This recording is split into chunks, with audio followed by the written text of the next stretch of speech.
Can you hear me? Online participants might also be able to hear me already. Welcome to FEPS. My name is László Andor. I'm the Secretary General of the Foundation, and this is indeed a great pleasure to see you all here in an in-person event which FEPS has been organizing jointly with Progress from the United Kingdom and also the Socialist Group in the Committee of the Regions. I have to tell you that this has been such a popular event that somebody already showed up 1 month ago. I don't know if the gentleman returned or not. Apparently not, but it's really happened 1 month ago on the 19th. Somebody came and I had to ask, okay, can I help you? And they said, look, I come for the place-based industrial policy. And I figured out from the website that it's actually exactly 1 month later. But the point is that this is also a follow-up of a real event, because we met in September in London, and this has been indeed a very important cooperation between us to promote a new paradigm, right? So it's important to speak about specific cases, but especially from the Brussels perspective, the European Union, this is a time when the European Union is also looking for a new doctrine, how to manage, how to develop the economy. And from the progressive point of view, from the Socialist Group, the Social Democrats and other progressives in the Brussels bubble, of course the key question is how you reconcile this with all the important social and environmental standards, which we consider to be part and parcel of the progressive agenda. And in the previous mandates, many of these elements, like the Green Deal, Pillar of the Social Rights, managed to be to enter the core of the achievements of the EU. But it's true that the EU, from an economic point of view, is looking for an orientation. It might be the case that in the daily discussions, foreign policy, security, global affairs push the economic questions behind a little bit. But you witnessed this in January, February, high-level meetings taking place, formal, informal, to discuss what the way forward would be in economics. And the sad reality is that much of the EU institutions, leading figures, just narrow down the steering of the economy to another round of the deregulation, which some people call simplification. So we believe that the orientation is different. The case studies which we are discussing are very important input into the discussion, which basically centers around the concept of the industrial policy. To tell the full truth, the famous Draghi report also encourages the EU to do industrial policy seriously and at EU level.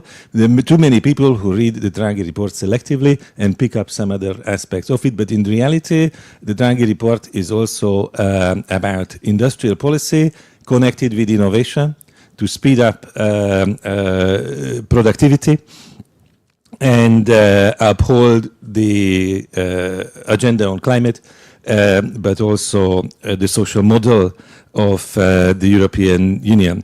So this is an event for those who do not read selectively. We're ready to look into the evidence as it is. And at some point, maybe not today, but we also feel responsible to connect it with another debate of the European Union, which is about the long-term budget, because that's where the EU can directly provide support for investments, not simply in general terms at an EU-level budget, but also concretely going to regions, right? Territory, region, locality, very, very important. And that's why I think the real life experience, which will be also discussed today, are so important. My final point is indeed just to highlight that this is indeed a partnership between our organizations, and to continue collaboration with the United Kingdom and progressive partners in the United Kingdom remains very, very important for us. Intellectually, we cannot accept Brexit as a reality. Of course, it's a fact of law and politics, but at the same time, for our cooperation to continue and inspire each other, I'm also glad that you decided to bring this to Brussels, because I think it speaks volumes about the importance to maintaining this dialogue. And also based on the British experience, because in many ways the continent goes after Britain. That was an observation in the 19th century by Karl Marx, that the continental people should look into the industrialization of England, as they called it in those times. But now we have to see what is happening with the post-industrial era in Britain, and what kind of efforts are being made to revitalize the economy over there and make it more productive. So thanks for coming again. Thank you for the audience. I hope people will be also active and get into the discussion with a lot of attention and energy. And thanks for Matthias for joining us.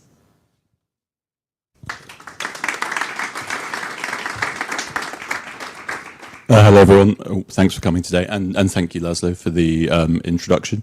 My name's Tom Collinge. I'm the Deputy Director of Progress, which is a social democratic think tank based in London, kind of primarily concerned with the policy and political goals of the UK Labour Party. I wanted to kick off by thanking the FEPS team for this partnership, by thanking Anna and Luis, who have helped steward the project through so ably. There's some real experts that you're going to hear from today, and I'm not one of them, so I'll try and get out of the way as quickly as possible. But I did want to kick off by saying that we should remember why we're all here.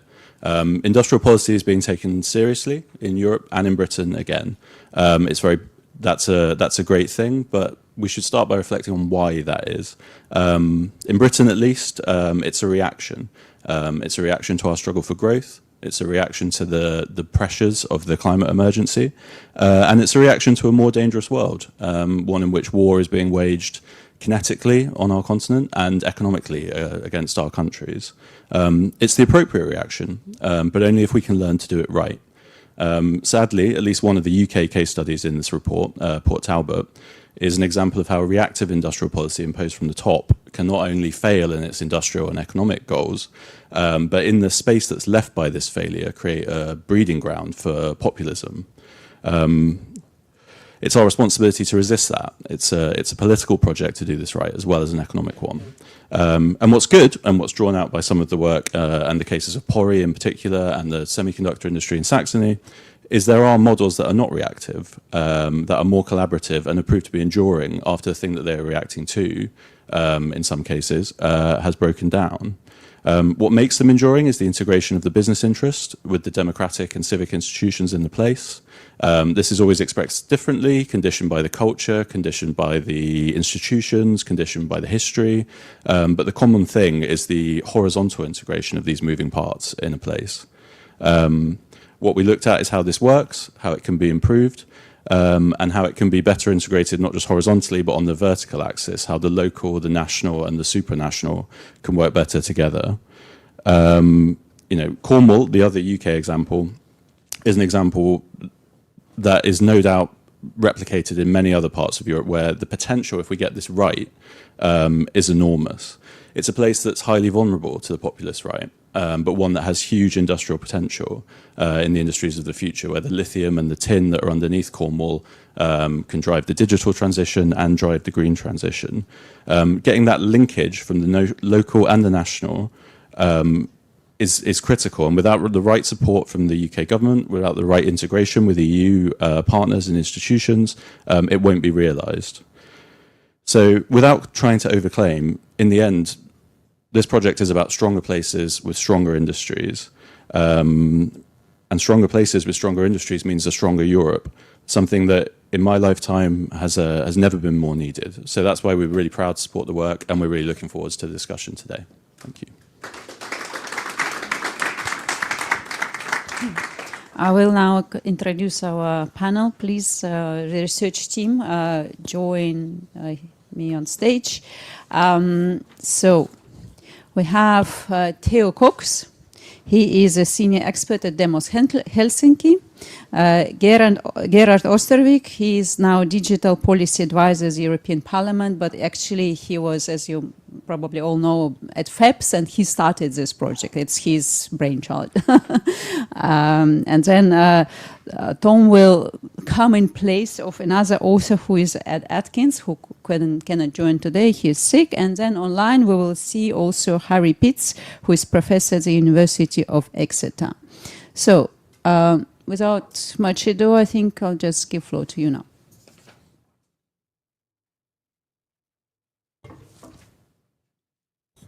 Thanks, Anna, and thanks all for being here today.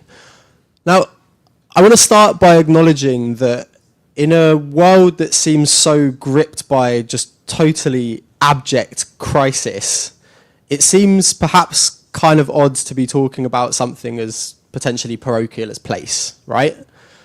However, I think actually now is the perfect moment to be considering place, because what this moment does is it forces all of us across Europe to confront a question that we've basically spent a generation running away from.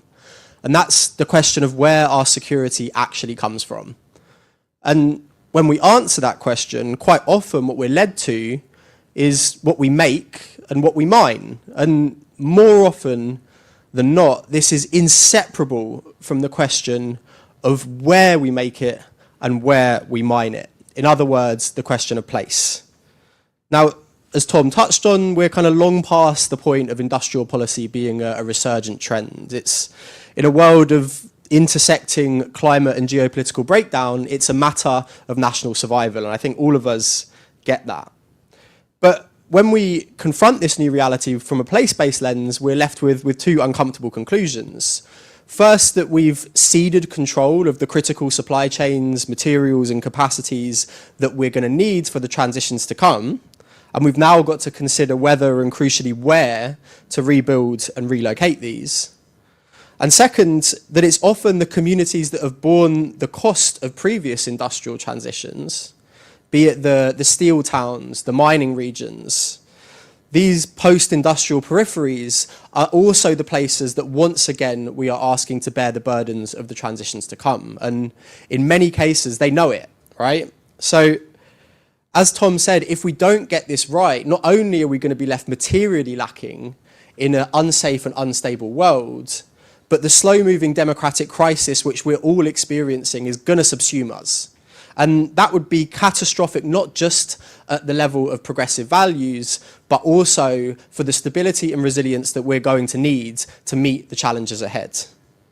So this piece of work was really focused on confronting the question of what actually it would take to get this right. And we do that by examining 4 locations: Silicon Saxony in Germany, Pori in Finland, Port Talbot in Wales and Cornwall in England, and exploring the factors there of success and failure when the rubber of industrial policy hits the road of place. And while the lessons differ across all 4 cases, there is a consistent theme which emerges which I'd like to emphasise. And that's that we must move from considering place as the mere backdrop against which we do industrial policy to being a fundamental part of the policy itself.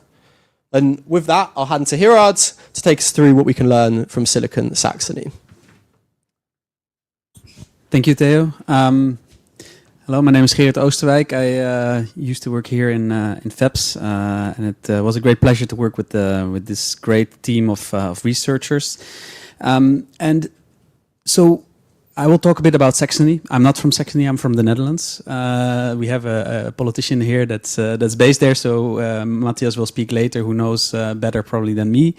But there's a reason why we chose Saxony, and it's due to the microchip sector that's there. This project was set up. Why did we choose those places? You can ask. Partly also because we had a UK partner. We looked also at UK locations, but it was also about the twin transition. We don't speak about it that much, I think, anymore. It was something maybe from the last Commission, European Commission, but it's the digital and the green transition. And Saxony is a place that is essential, I think, for Europe's strategy when it comes to the digital transition, mostly because of the microchips. Most of you have heard about the CHIPS Act, this is something that is being discussed now also with the new CHIPS Act, CHIPS 2.0. Why is that? Because Europe has only 9% of the market share in chip production. A lot of it is made in places like Taiwan, which is also geopolitically very interesting at this time.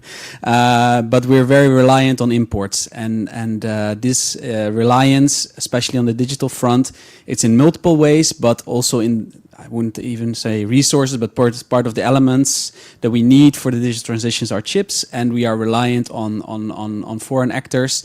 And in the geopolitical context, this is a liability, I think, for Europe.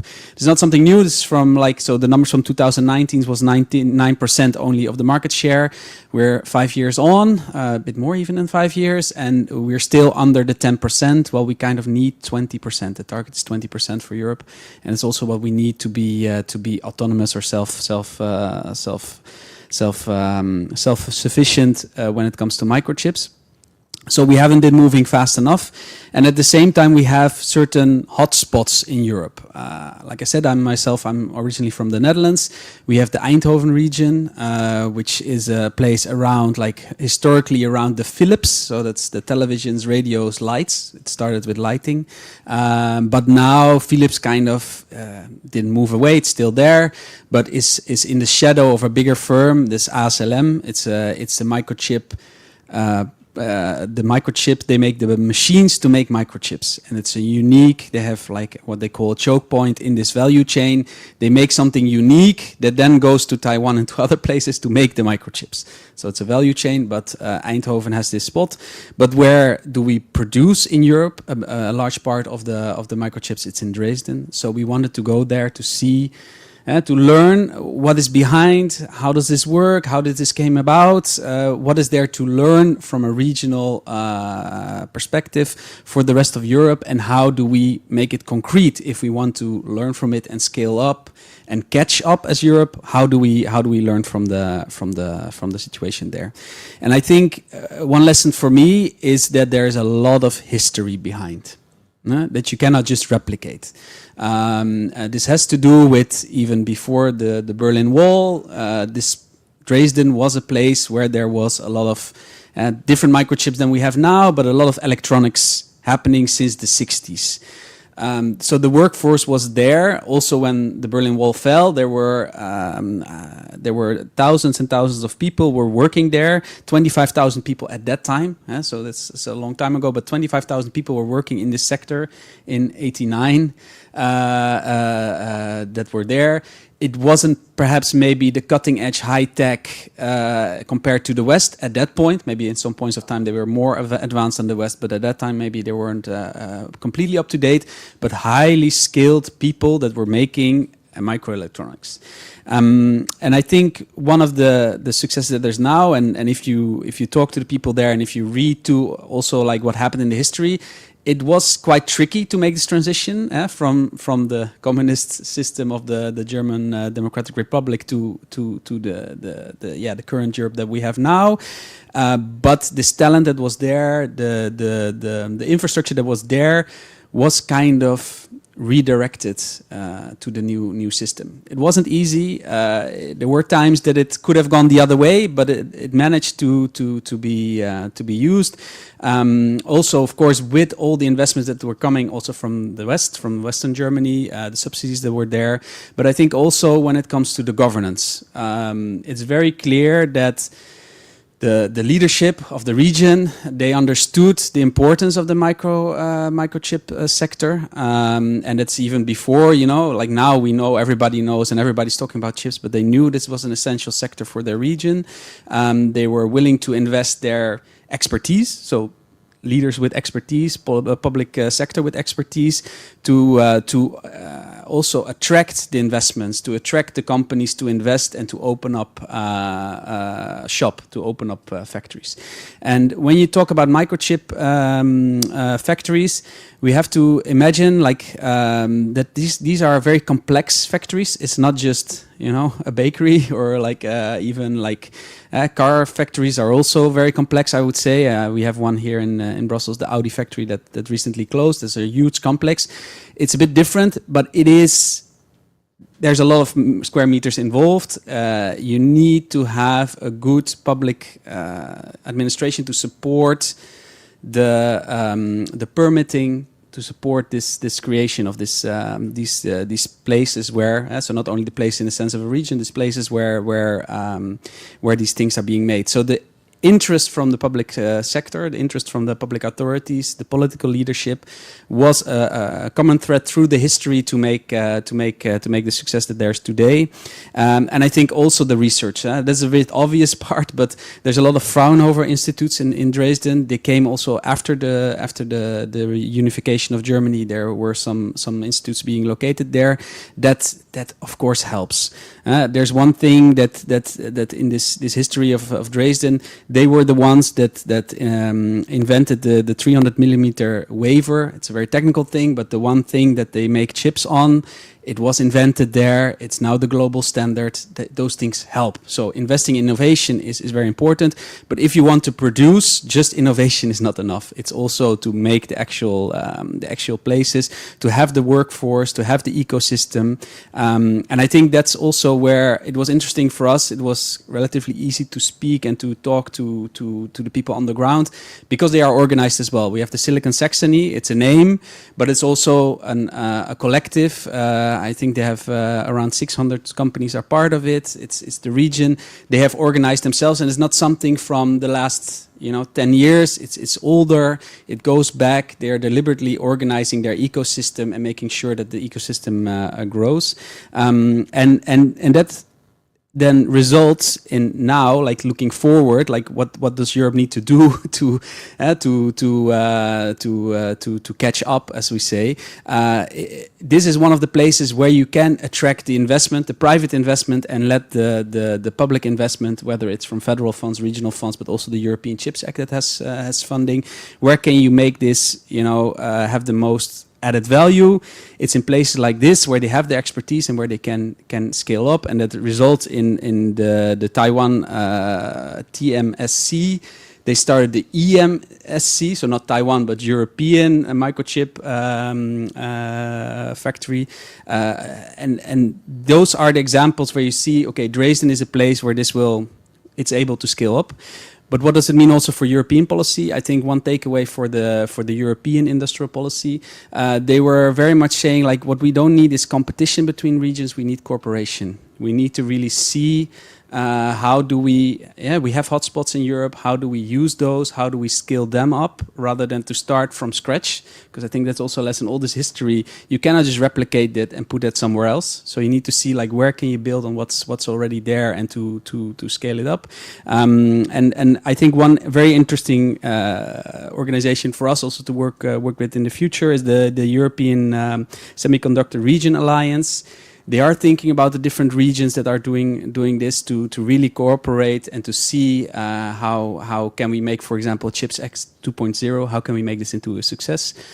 Because the Chips Act 1.0, I don't think it delivered enough if the ambition is to have 20% of the chips produced in Europe. So I think I close there. I think we have more time for discussion also with Matthias later.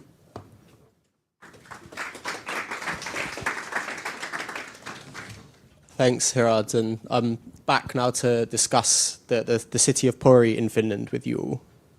Now, even by Finnish standards, Pori is not a particularly well-known city. It doesn't have flagship brands or kind of, globally recognized industrial acclaim. But I think what we highlight in this case is that it has something which in a moment like this is potentially even more valuable, and that's a track record of being able to navigate disruption without catastrophe.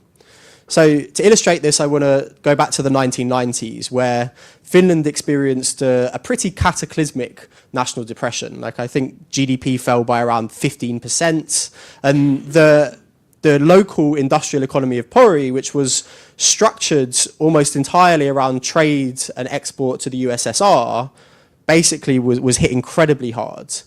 And for many cities across Europe, we've heard a story like this before and where it goes. It's one of managed decline, it's one of hollowing out, of increasing reliance on central government transfers to kind of stay afloat. And Pori didn't fall into this trap, and that's worth highlighting. So I want to bring forth 3 positives from the story of Pori, and also 1 note of caution that we can learn from the city's trajectory. So first, Pori was honest about what it was. It didn't see its reinvention as trying to emulate Helsinki or the glittering lights of the software or services sector. It started with a realistic analysis of what it had. That was things like a port. It had access to cheap energy, and particularly good access to potential renewables, a heavy industrial base that was already there, and proximity to valuable raw materials. And from that assessment, it asked what it could do with that. And that meant it produced a robotics and automation sector that was grounded in the real and material needs of the industries in the place, rather than being parachuted in from Silicon Valley. It meant that it built a circular economy park which could use the resources and the waste from industries that were co-located in the city to again put these to productive uses. And it meant that it could exploit its existing national or natural and local infrastructure to establish more offshore wind, and again further bolster its assets around energy. And local stakeholders, when we spoke to them, they referred repeatedly to this idea of the industrial genotype. So this history is kind of similar to what Hirad was touching on, of capabilities and culture of a place that makes it amenable to certain types of industries and opportunities. And I think this is important because it's kind of the opposite sometimes of the story of urban regeneration that can so easily be lapsed into in policy, whereby we parachute in a new, shiny, cutting-edge industry and expect the transformation to just follow. This was about going with the grain of what was already there, and fundamentally it worked. Now, second was what we refer to in the report as strategic opportunism. So this was the idea that Pori was both able to be anticipatory, but also responsive to the political winds of the moment, and laid the groundwork which put it in a strong place to then capitalise when certain other pieces in national and European policy clicked into place. So, for example, it zoned the seas off its shores for offshore wind before the technology to actually build wind turbines that could withstand frozen seas was fully mature. So it saw this coming and it took steps. Similarly, it began its own circular economy planning before the Finnish national circular economy strategy was published. And again, perfectly placed it to then be a natural site for investment when that came forward. And now when we look to Pori, it's positioning itself in the green hydrogen sector, which is going to be fundamental for the green steel sector in Finland. And as we're seeing from today, potentially also for European fertilizer. And also for TNT, given the growing global demand for defence, and particularly European homegrown defence, although I, for one, hope that the hydrogen and the TNT are kept quite far away from each other. Now, these moves in every case left it perfectly placed to exploit investment and to exploit funding from higher sources by this kind of strategic and opportunistic alignment. But there is a cautionary note here. The entrepreneurialism, which works so well when zoning the seas, actually has got Pori into a little bit of hot water when it came to the TNT factory. Essentially, it's kind of rushed the zoning process, and there's a risk of getting the right kind of safety permits for the factory. And I think the lesson to be taken here is that while entrepreneurialism by local governments is something that we should encourage and largely see more of, that does need to be tempered with a prudence and caution where it's appropriate. And the final positive lesson that I'd like to draw out is Pori's treatment of the city itself as core industrial infrastructure. So it created one of Finland's first national urban parks and has used the extension of its local university campus to also regenerate the town centre itself. And again, when we spoke to local stakeholders in the city, they repeatedly emphasised something which is pretty lacking when you read an average industrial strategy report. And that is, you cannot attract skilled and talented workers to a place if you can't provide a decent place to live above and beyond a good job. And we need to be considering these things in tandem, the livability as well as the career opportunities, if we are going to get the human component of our competitiveness right. Now, the results of this have been pretty impressive, although, once again, there is a mixed story to be told here. So, since the year 2000, Pori's sort of local gross value add has almost doubled, while its population has stayed largely flat. And that is an achievement to be commended. Like, it's avoided the hollowing out, which has so pervaded many of its industrial peers across Europe. But there is another story here. It hasn't been entirely immune from the rise of the far right in Finland, which is a national problem, as many of you know. Now, it's not entirely been subsumed either, and there's a lot of credit to Social Democrat colleagues in the city for that. But it has still experienced the same kind of disaffection, suspicion that has characterized lots of these industrial heartlands. So it's not entirely sunshine and rainbows. And similarly, the flat population indicates that while there has been this emphasis on livability and of attracting a skilled workforce, Pori hasn't managed to coax large numbers of people to move to the city just yet. And I think that's why its current leaders, when we spoke to them, are so keen to double down on these considerations of livability, and why the future of Pori's economy is probably going to depend on further intertwining these joint missions of economic development and of placemaking. So with that, I will now hand, I think, to Tom to take us through the story of Port Talbot. Thanks, Theo. So apologies that it's me again. I'm standing in for Ed Atkins, who is a brilliant academic based in the southwest of England and has been studying Port Talbot in partnership with Community, the trade union, who I should have made a mention of in my open remarks, and have supported our work there as well. The Port Talbot case study is one of how the potentially positive story of industrial decarbonisation of steel in the UK has played out on a canvas which is characterised by industrial precarity and confused government policy, and in the end has left very few local people happy. Port Talbot is a small town in South Wales. It was once home to the largest steelworks in Europe, a steelworks that was nationalised and then privatised.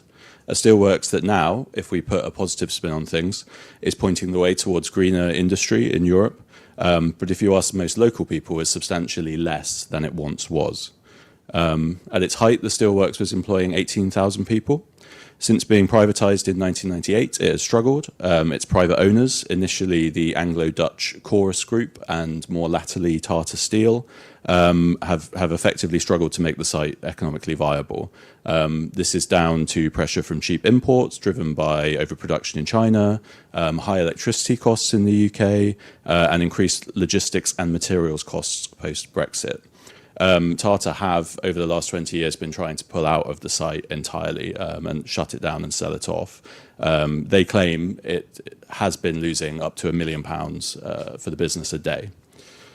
Through a highly opaque and highly centralised process coordinated between the British government and Tata Steel, support for a green electric arc furnace was sought and provided. Unions and local and national government in Wales, so Wales has a devolved national parliament and local representatives as well, were excluded from this process entirely. The Welsh ministers involved found out about it from the television. So suspicion was created, along with the sense that the community itself had no agency over its own future and the industry which had sustained it for so long. The electric arc furnace, when it comes online in 27-28, will employ about 2,000 people full-time. It represents, it's a great thing. It represents a new, lower carbon way of producing steel. Unfortunately, it also needs less people. about 2,000 jobs will be lost, 2,500 jobs will be lost of the 5,000 that there were a few years ago, down from 18 in its heyday. It's only been made possible due to £500 million of government funding for Tata, and it can only recycle rather than produce new steel. The job losses are the key thing for the community. And despite millions poured by government into mitigation and some really incredible work by the union that I saw firsthand, with a kind of community hub and reskilling kind of right in the centre of the community, there are still very substantial job losses that would hurt anywhere. They hit an area of South Wales that is struggling on every economic metric you could think of, and most social metrics as well, from kind of rates of suicide to antidepressant prescription, things like that. It's a place that was not doing well without this and has significant reason to be anxious. But it's a complicated story. So you could look at Port Talbot as representing a new green way of doing heavy industry in Britain. Or you could see it as a place where another of the kind of last dying embers of Britain's industrial glory fade out. That latter romantic story is one which is being told repeatedly and aggressively by the right populists who have focused right in on Port Talbot. Nigel Farage is in Port Talbot, in the pubs, doing press conferences. Like, they see South Wales as a highly fertile area for their political message, and they see the decline of heavy industry that they, essentially irresponsibly just promised to bring back. I mean, we know that this is not realistic, but people there, these are the kind of messages that they want to hear. What the future looks like, there are good reasons to be positive. There are plans for over 260 wind turbines to be installed just off Port Talbot in the Celtic Sea between Wales and Ireland, and a whole new port is being built to furnish this. This could be an amazing opportunity for both the steel that's produced at the site or the people that used to work there themselves, in theory. In practice, there's a disconnect in the timeline from the steelworks closing down, which was actually the blast furnaces were closed down at an accelerated rate from what was initially agreed. They were closed down last year. So the electric furnaces coming online in 28, the blast furnaces closed down last year. The new Freeport will not be up and running until 2030, and it might not reach its full capacity until 2050. And there remains some uncertainty about how many permanent jobs will be created in the floating offshore wind sector. We know there are a lot of jobs in the setup phase, but it's a little less clear that there are so many jobs as the things run on. So what's the lesson of all this? The first, kind of very bluntly and obviously, is that it's quite important to have an industrial strategy at all. The Conservative government of the last 14 years didn't really have one, wasn't really interested. I think, to be fair to them, in a slightly different geopolitical world, didn't necessarily see the importance of raw steel production. And so essentially acted in a reactive way every time Tata came to them and said, please give us some more money or we'll close down the mill. The second is what I referenced before. How do we navigate this, the different paces? The pace of decline is often very fast, and the pace of new investment and new infrastructure is often very slow. And on the kind of timelines that governments think about, perhaps there's not that much dissonance, but in the timelines of someone's working life, 4 or 5 years out of employment is a terrible, scarring, community-destroying thing. And the other, of course, is that coordination at a local and national level is incredibly important. The Welsh Government and local authorities, due to our highly centralised system in the UK, there are alternative plans. There are alternative plans for the steelworks that were developed locally. They were developed by the local authorities. They were developed in conjunction with the unions. Nobody locally had any power to implement any of those plans. Nobody locally had any power to negotiate with the business. They didn't have the power, and the central government wasn't interested. So you need a mechanism that either devolves the relevant power to the correct people or links the two processes.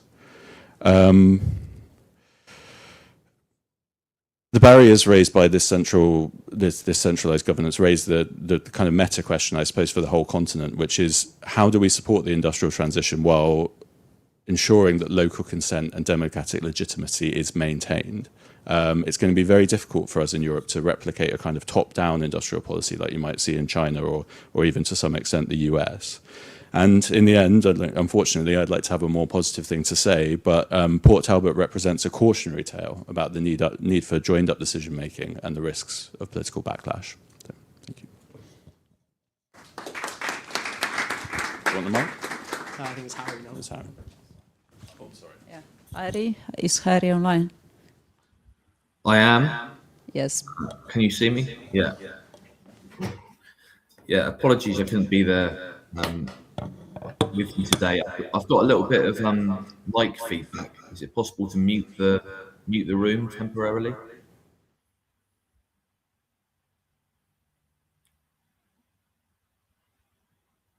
Has someone been able to do that? Yeah, great.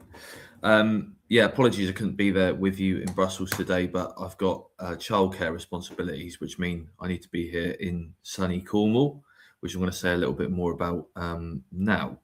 You'll also hear from Jane Kirkham MP, who's the Labour MP for Truro and Falmouth later, who will say a little bit more about Cornwall, I guess what it represents in terms of the Labour government's plans for reindustrialisation in the UK.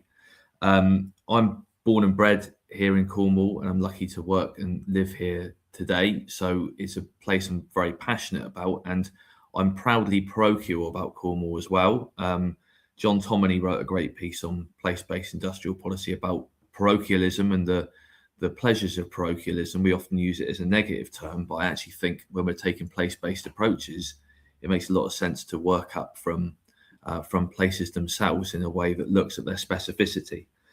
But in this case, I'm interested, and we're interested in this paper in terms of relating places to broader global dynamics. And I've worked with FEPS for a long time on and off, but our last project together with Progressive Britain, or Progress, sorry, is now rebranded as, was around the concept of securonomics as a kind of link between national security and economic security.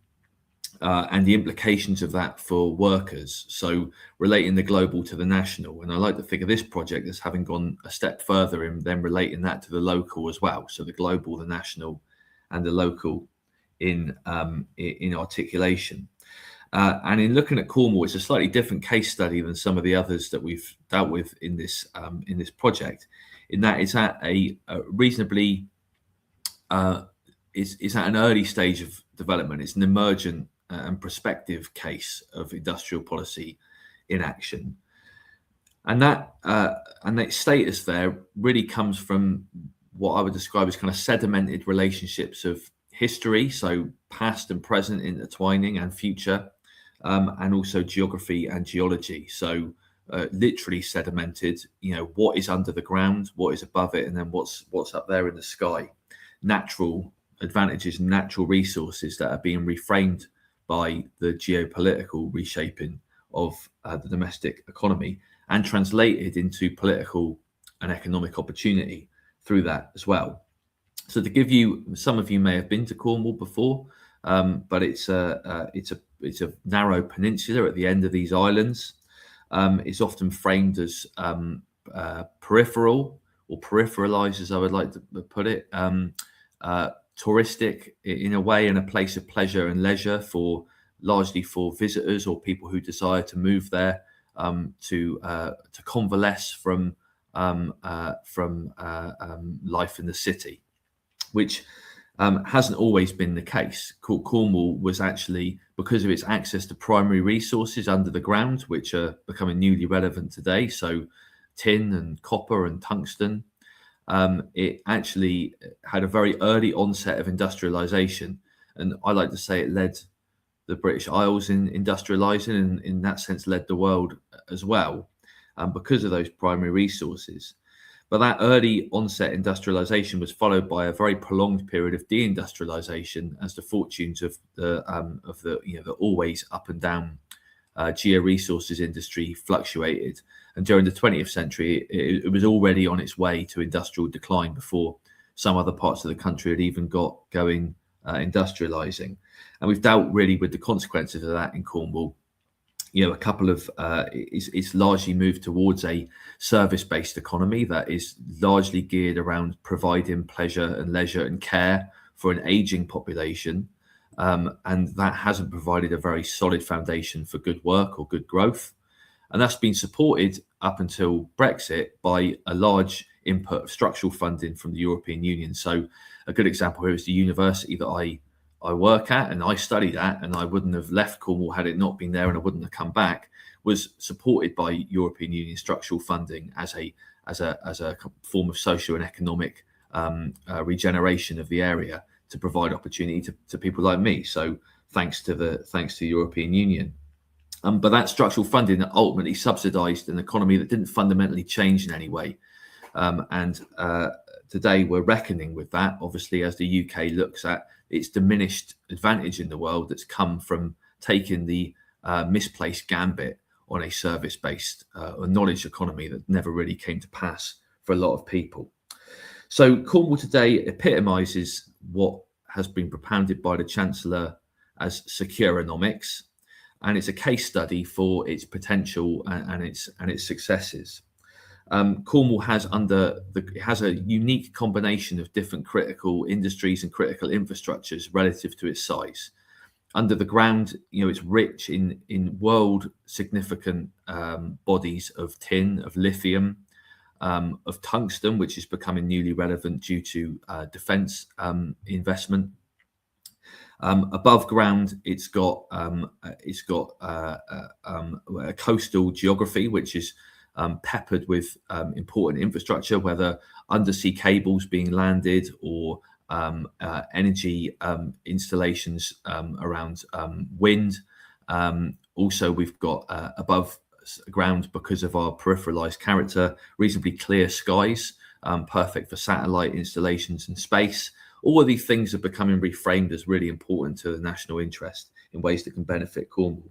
But in this paper, we've been focused on critical minerals as a particular opportunity there, based around these resources of tin and lithium and tungsten that Cornwall has at its disposal. And there's others also that could be exploited in the future too. And at the moment, that's at an early stage of exploration and moving towards production in 26-27. We've had one lithium plant also with geothermal energy have started up in recent months, and then tin moving towards production in 2027. There's lots of investment pouring into that, and a lot of movement there in that sector. But ultimately, because of the dynamics in that sector, it's been necessary for the government to be able to row in behind it. And some of the things that the Labour government have done that do put the rubber hitting the road, as Theo put it, around industrial policy are measures such as the modern industrial strategy, which has framed critical minerals as a foundational industry, so given it its own kind of category in the industrial strategy, alongside things like steel in terms of supporting other forms of industrial growth. We've had a critical minerals strategy released in the last year, which has taken some ambitious targets about increasing domestic production and satisfying domestic demand from domestic production in a way that is much more ambitious than that previously promised, and also guarantees the input of funding specific to the critical minerals opportunity. The National Wealth Fund has taken a government stake in two operations in Cornwall, so Cornish Metals, which is a tin mine, and Cornish Lithium, to the tune of some £30 million each, which is a significant investment. And Cornwall's also been recognised for its specificity on account of it falling outside the scale and the kind of political setup that our devolution system is based around, by having its own Kerno Industrial Growth Fund, Kerno being the Cornish language name for Cornwall. And I think important to recognise here is Cornwall is similar to a place like Brittany, for instance, in that it's a historic Celtic nation with its own historical aspirations for greater autonomy. It's administered as a local authority area, but has something else going on, which means it doesn't neatly fit within devolution plans. And the government have gradually, through the persuasion of our MPs, and you'll hear from one later on, come around to the case that Cornwall needs something specific, matched to its particularities as not only a place, but as a place based upon a people, which are the Cornish people, who are a national minority, as recognised in EU legislation and subsequently by our government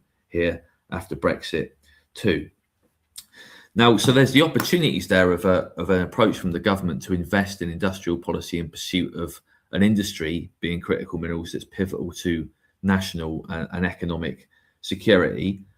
There are also tensions there as well, and I think a few different, we've got some inbuilt disadvantages in Cornwall around infrastructure because of that early onset of deindustrialization, energy infrastructure, transport infrastructure, which also then inhibits the ability of people to pick up or have the career aspirations and find the pathways into work that are going to populate these growing industries, which are going to set to employ thousands of people with the kind of skills and the skilled work that is needed.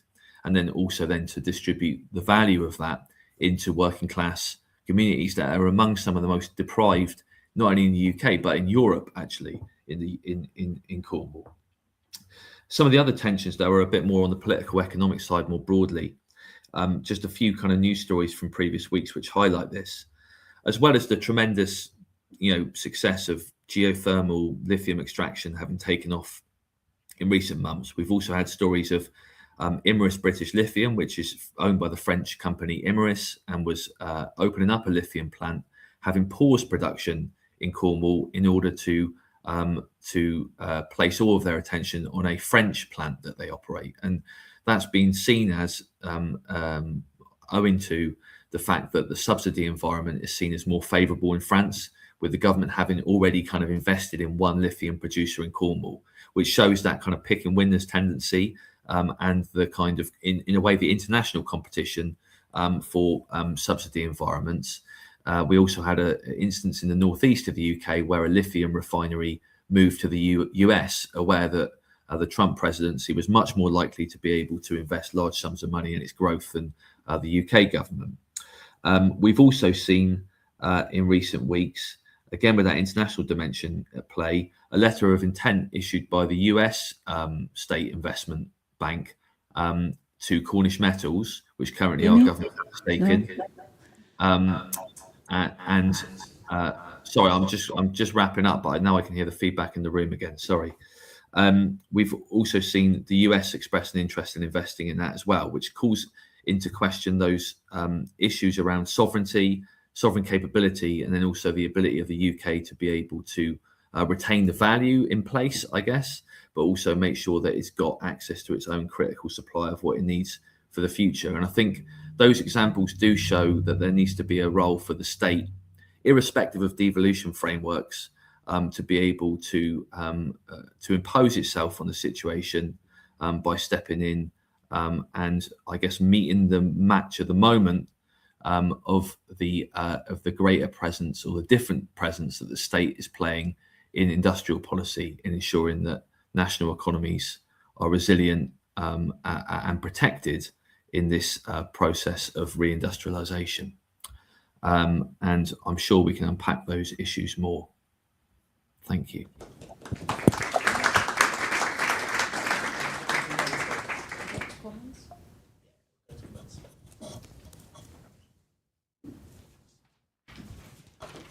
Okay. Now I invite Lorenzo Mascioli to do some comments. He is a postdoctoral researcher at the Laboratory for Interdisciplinary Evaluation of Public Policies at Sciences Po in Paris. His own research is very much in this area. He explores how the structure of city networks affects the performance of local public policy, with an empirical focus on contemporary Italy. And he reviewed the paper, actually. He read the paper, so he can provide detailed comments. Please be kind. Sorry, if this was academia, I would probably have bodyguards. So I would like to start by thanking Theo, Harry, Ed, and Gerard for writing and presenting this fascinating report, and also FEPS for inviting me to offer some comments. So let me start. from the outset by saying that this was not an easy task, because this report offers a great deal of food for thought. So in the interest of time, I will focus on 3 specific aspects that I find particularly innovative, especially given current scholarly and policy debates on industrial policy. So first, I think the report does an excellent job of capturing the evolving nature of industrial policy. During its golden era, roughly from the 1950s to the 1980s, industrial policy primarily aimed to foster national economic prosperity by promoting and protecting specific industries. But in its contemporary renaissance, roughly since the aftermath of the global financial crisis, its scope has dramatically expanded. The original goal of economic prosperity is still there, at least to some extent, as many examples from this report clearly show. But today, industrial policy also encompasses a much broader set of objectives. The report focuses in particular on strategic autonomy and on just climate transition, but we could easily add other objectives, from building resilience to epidemics to ensuring the sustainable use of artificial intelligence. Now, the more subtle point, which I think is made in the report, goes even further. Industrial policy today is not just broader in terms of objectives, it's also more malleable. It consists of a flexible set of policy instruments that are ready to serve a number of policy objectives that change rapidly and continuously. So this leads to a natural question. What is distinctive about today's industrial policy? Does it still make sense to analyze industrial policy as a specific, distinct policy domain? So the report doesn't say it explicitly, but suggests, I think, a clear answer. So more than any other policy domain, industrial policy today recognizes 2 key principles. So first, the major challenges that we face today, be them strategic dependence, climate change, epidemics, or AI, cannot be addressed by governments alone. They require a substantial role for private enterprise. Second, but just as important, private enterprise alone is not sufficient. And in fact, at times, it may even be counterproductive. It may even exacerbate these challenges that we are facing. So bringing these 2 principles together creates, I think, significant challenges. In particular, it requires our governments at all levels to rethink their role. Specifically, governments are asked increasingly to set broad framework goals and to mobilize private actors, private enterprise in pursuit of these goals. Whether our governments are fully equipped for this task remains to be seen, remains an empirical question. But when we look at industrial strategies in some European countries today, or more precisely, I would say the absence of industrial strategies, I must admit that I have my own doubts. So second, the report brings together the industrial and territorial dimensions of public policy. These integrated perspectives are still relatively rare, both in academia and in policy practice. In academia, debates on industrial policy tend to see it quite comfortably within comparative and international political economy.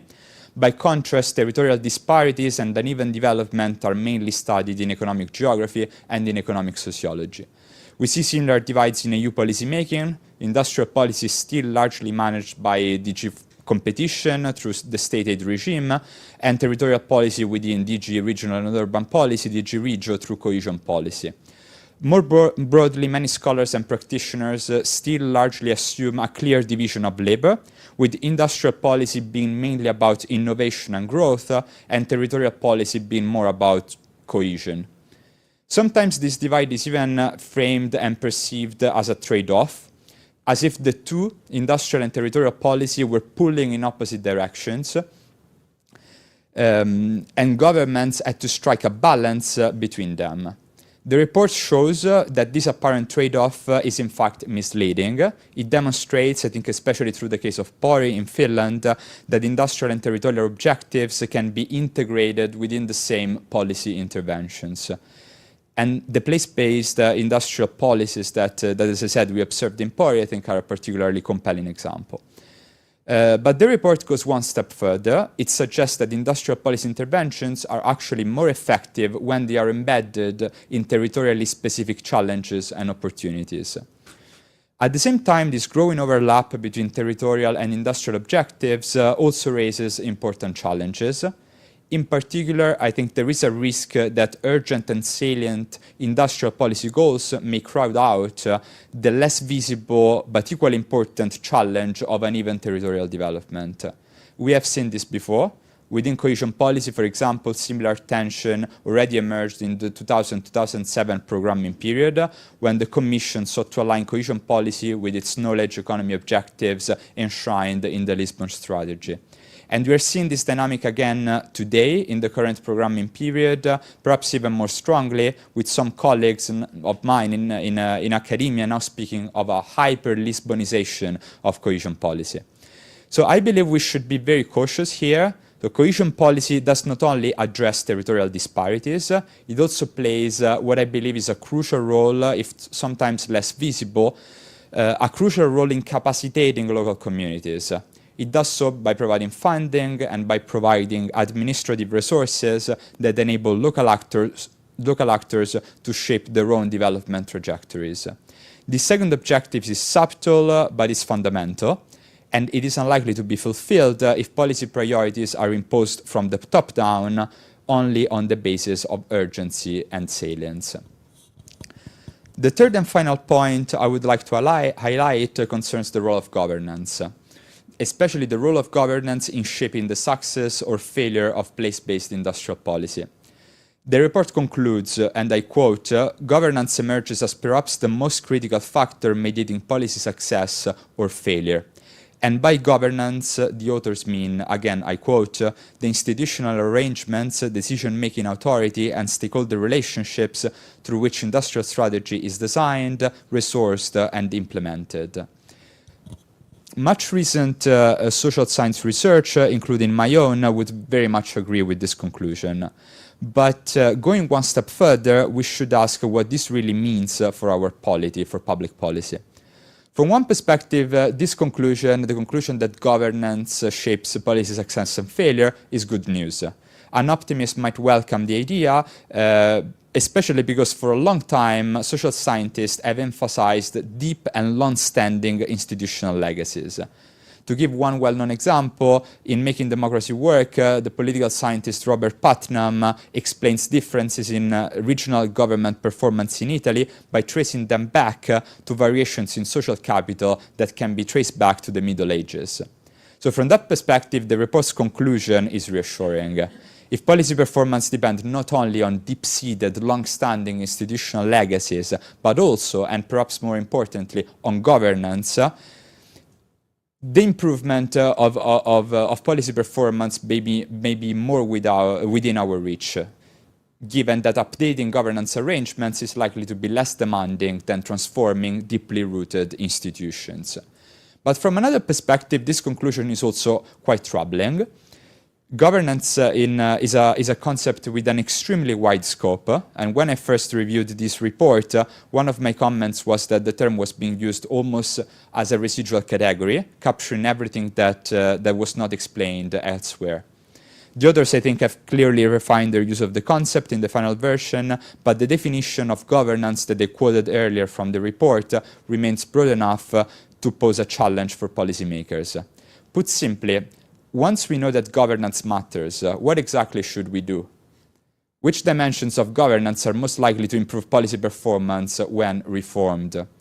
The report does point to some key dimensions, in particular the distribution of power vertically across levels of government and horizontally among public bodies, private firms, social partners, and universities. And third, the capacity of stakeholders to voice their concerns. These are clearly important dimensions, but they can combine in so many different ways. So the question remains, are there governance configurations that are consistently more effective than others, at least in pursuit of specific industrial policy objectives? The report takes a somewhat cautious position here. I quote, "The governance lesson from these cases is not that any single model is universally superior, but that the three dimensions of vertical authority, horizontal coordination, and democratic voice must be each attended to and must be aligned with one another. Structures must match the specific challenges and context of place-based industrial policy and its role in mediating local, national, and global risks and threats." I find this conclusion very convincing, but I believe there is room and actually there is need for further work. In particular, we need to better understand which governance arrangements, which governance configurations are most effective under specific territorial conditions. The report does not provide definitive answers on this point, but I think actually it certainly pushes us to ask the right questions. So thank you very much again. Can you take the chair and sit together Oh, with sure. them? And you can leave your laptop here. Okay, thank you so much, Lorenzo. If the authors want to briefly react to this, otherwise we open to questions. I hope there are questions. In the interest of time, I think let's go. And also to Lorenzo, if anyone wants to ask a question.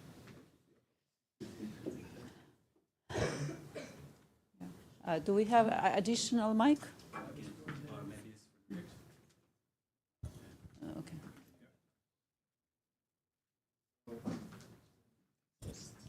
Working?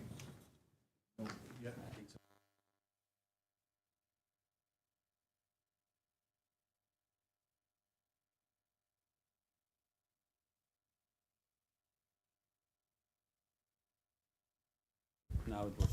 Okay. Sorry.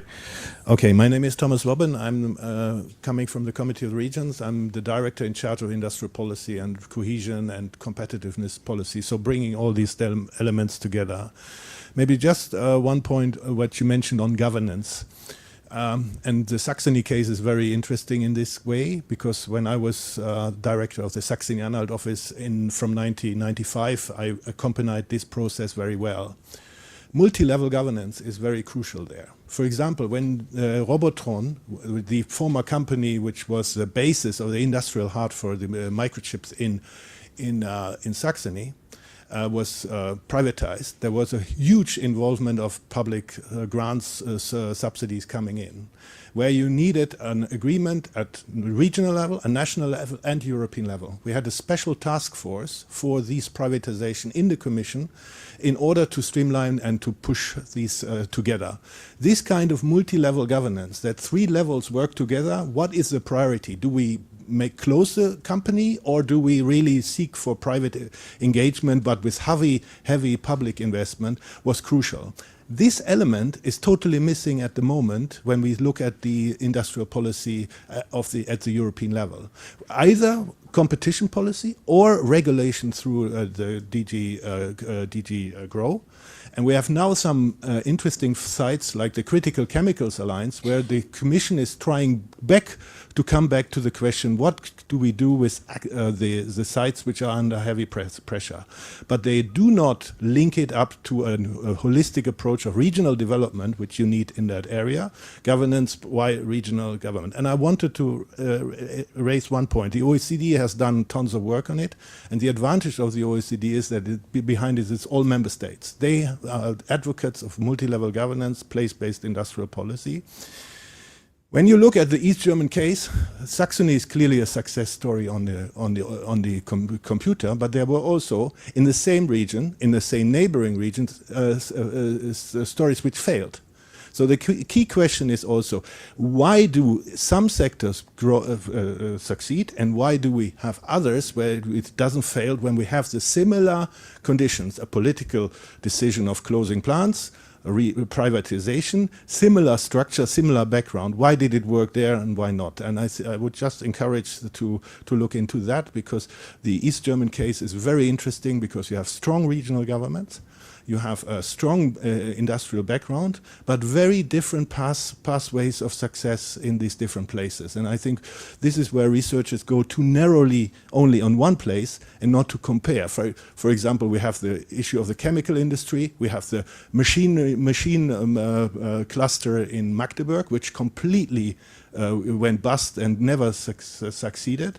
So this is also a crucial question. Why does it work in one place when you have similar conditions in a nearby case where this doesn't work? So.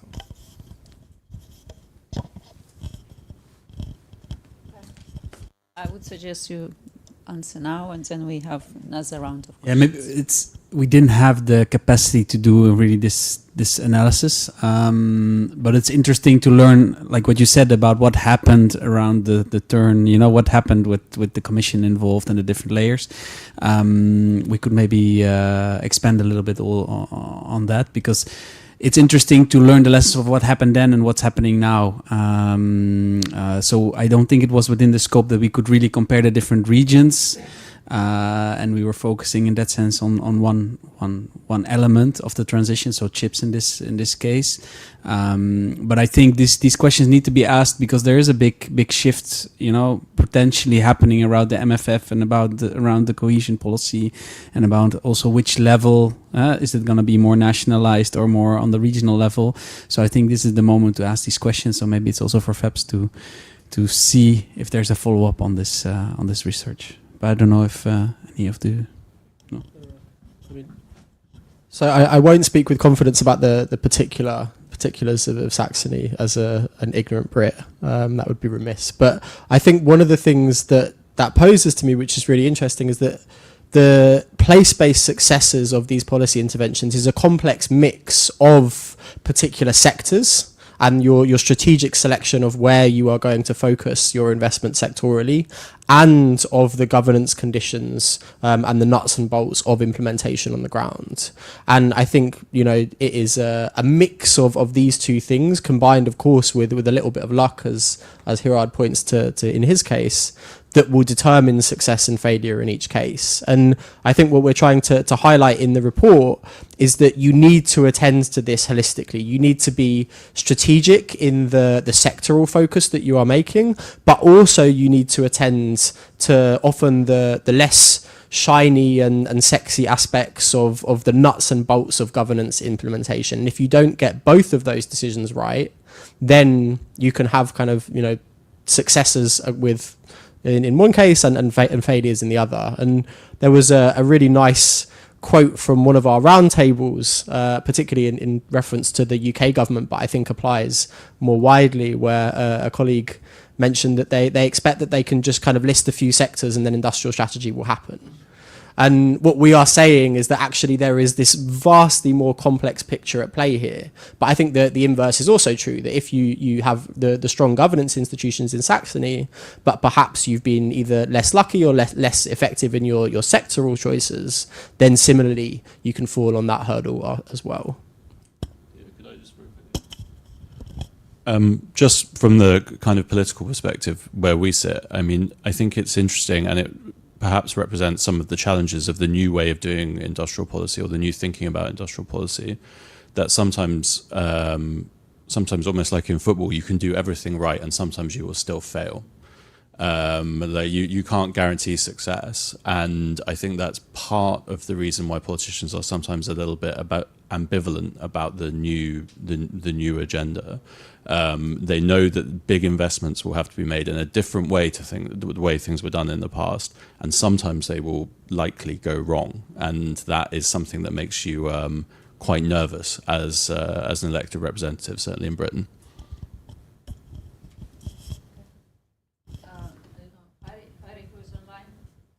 Harry, do you want to comment on this? Or we go to, are there any further questions? Happy to hear from the floor. I'll come in on a later question.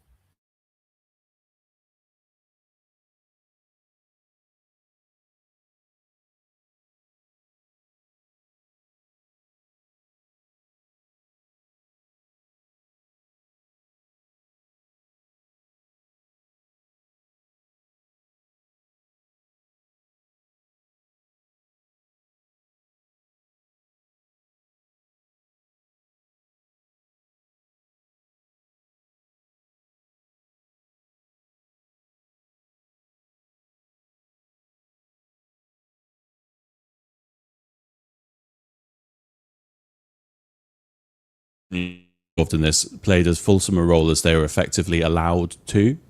In the end, much of that came down to mitigating some of the harm that was caused by Tata's decision to pull out. community in particular, I referenced it in the comments, have really gotten integrated into the mitigation efforts in the area. So there's a board which is funded by the government and kind of governed locally and nationally for the skills transition, and community are kind of heavily invested in the running of that. There's some really positive stuff which has come out of that. But sorry, this isn't directly answering the question, but I think it's interesting that many of the skills that were useful in Port Talbot are still useful, but not in Port Talbot. So some of the community representatives I spoke to were talking about how kind of depressing it is that the work that they're doing is really valuable, but they are kind of having to direct people out of the community and the value out of the community. Ultimately, the role that they should have had is a partner around the table with the business and with the government. I hope that now that Labour is in charge in Britain, we will get back to a more kind of normalised, a more traditional relationship between business, the unions, and government in a case like this. But the Conservative government we had was one of the most hostile to trade unions we've seen for a very long time, kind of legislating against them ideologically and rhetorically.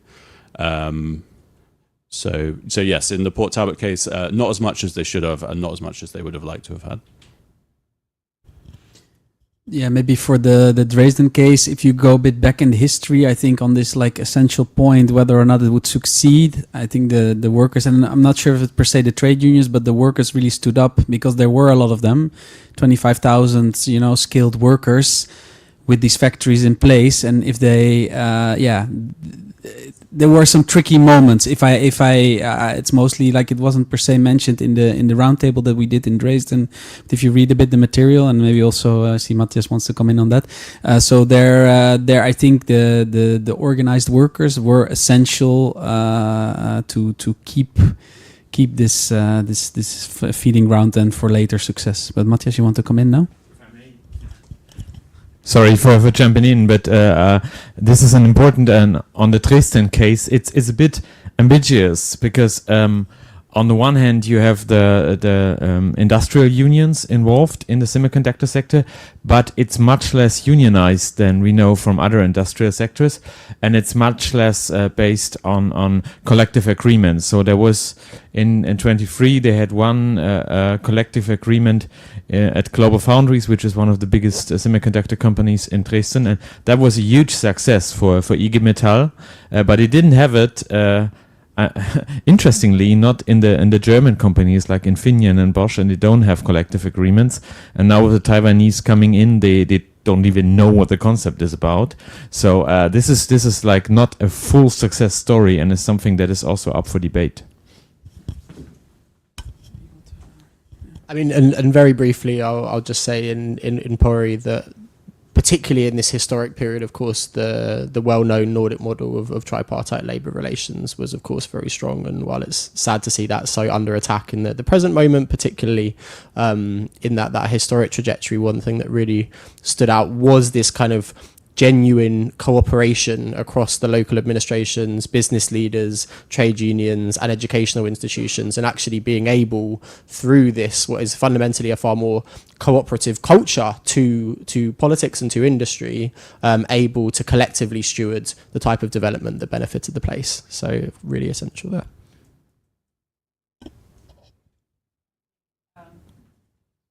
Is it working? Yes.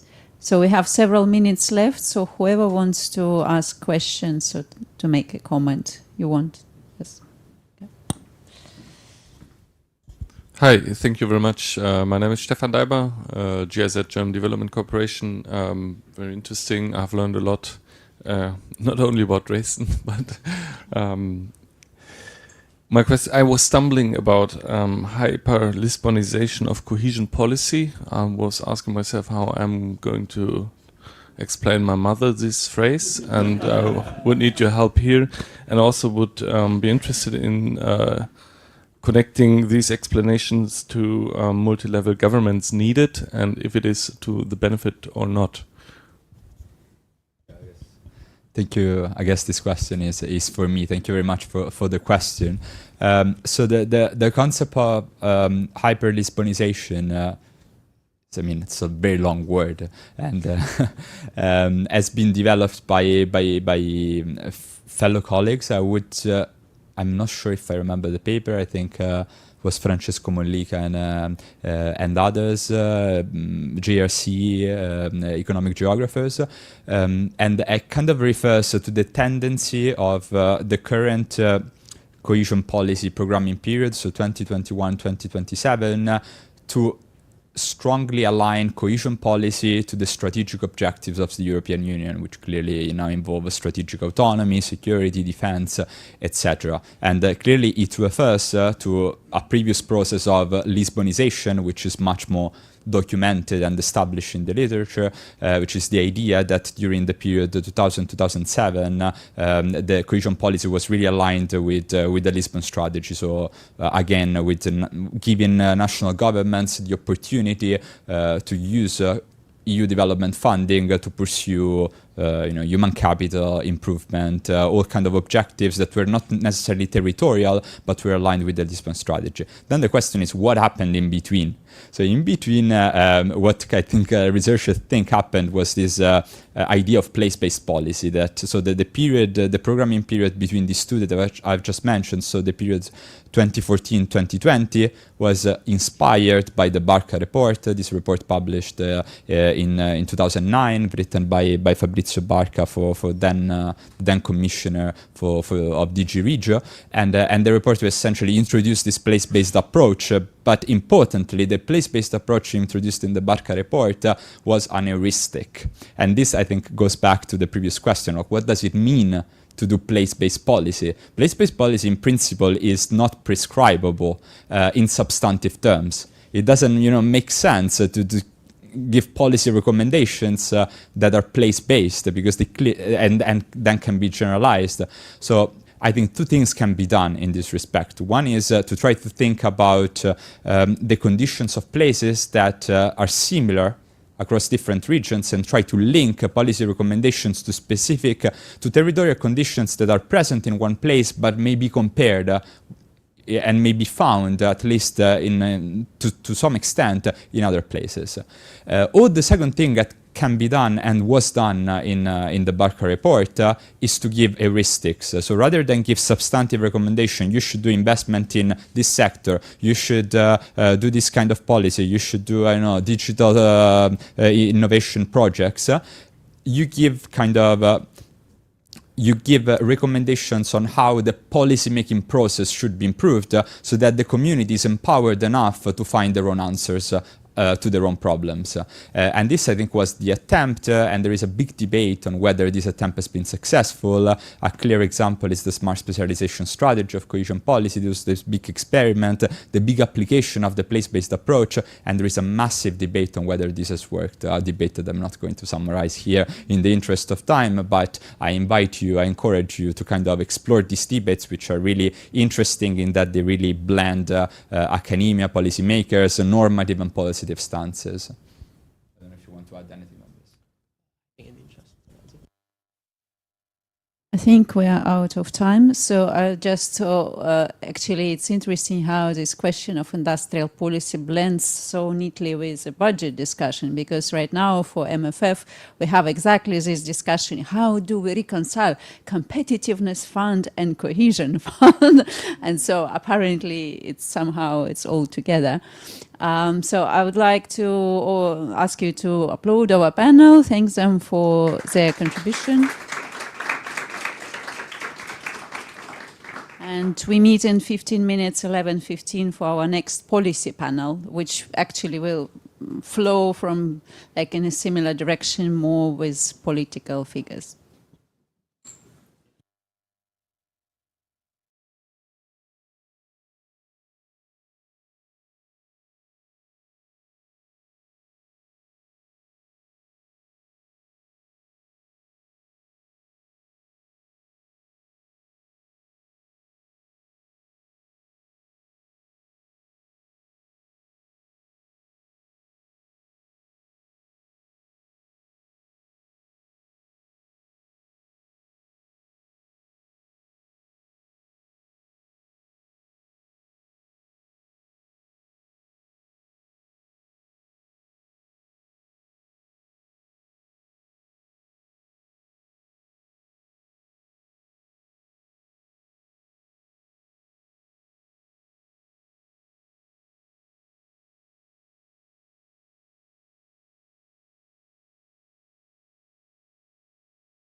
Hello, Jane, can you hear us? Can we check your microphone 1 second? Yes, can you hear what I'm saying? Okay, yes, 1 second. One more time, please. Testing 1 2 3 1 2 3. That's perfect. I put you off the stage. Thank you. Thank you.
Ooh.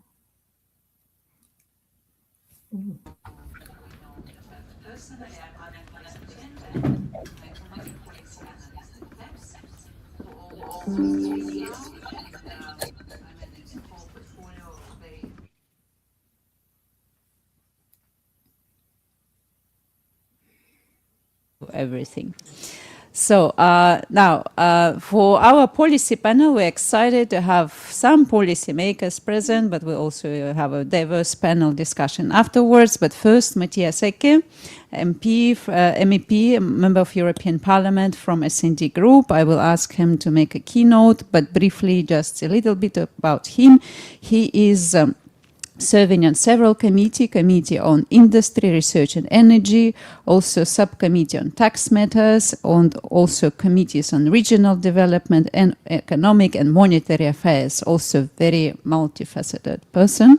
And as you already could guess, he has very extensive experience of working in Saxony, where before joining European Parliament, he worked as advisor to Martin Dulich at the Saxony State Ministry for Economic Affairs. So he is the best person who can talk about the politics of industrial policy regionally. And so the question for our panel and for his keynote is how better develop, implement and manage the politics of industrial policy in critical sectors and regions. Matthias, floor is yours.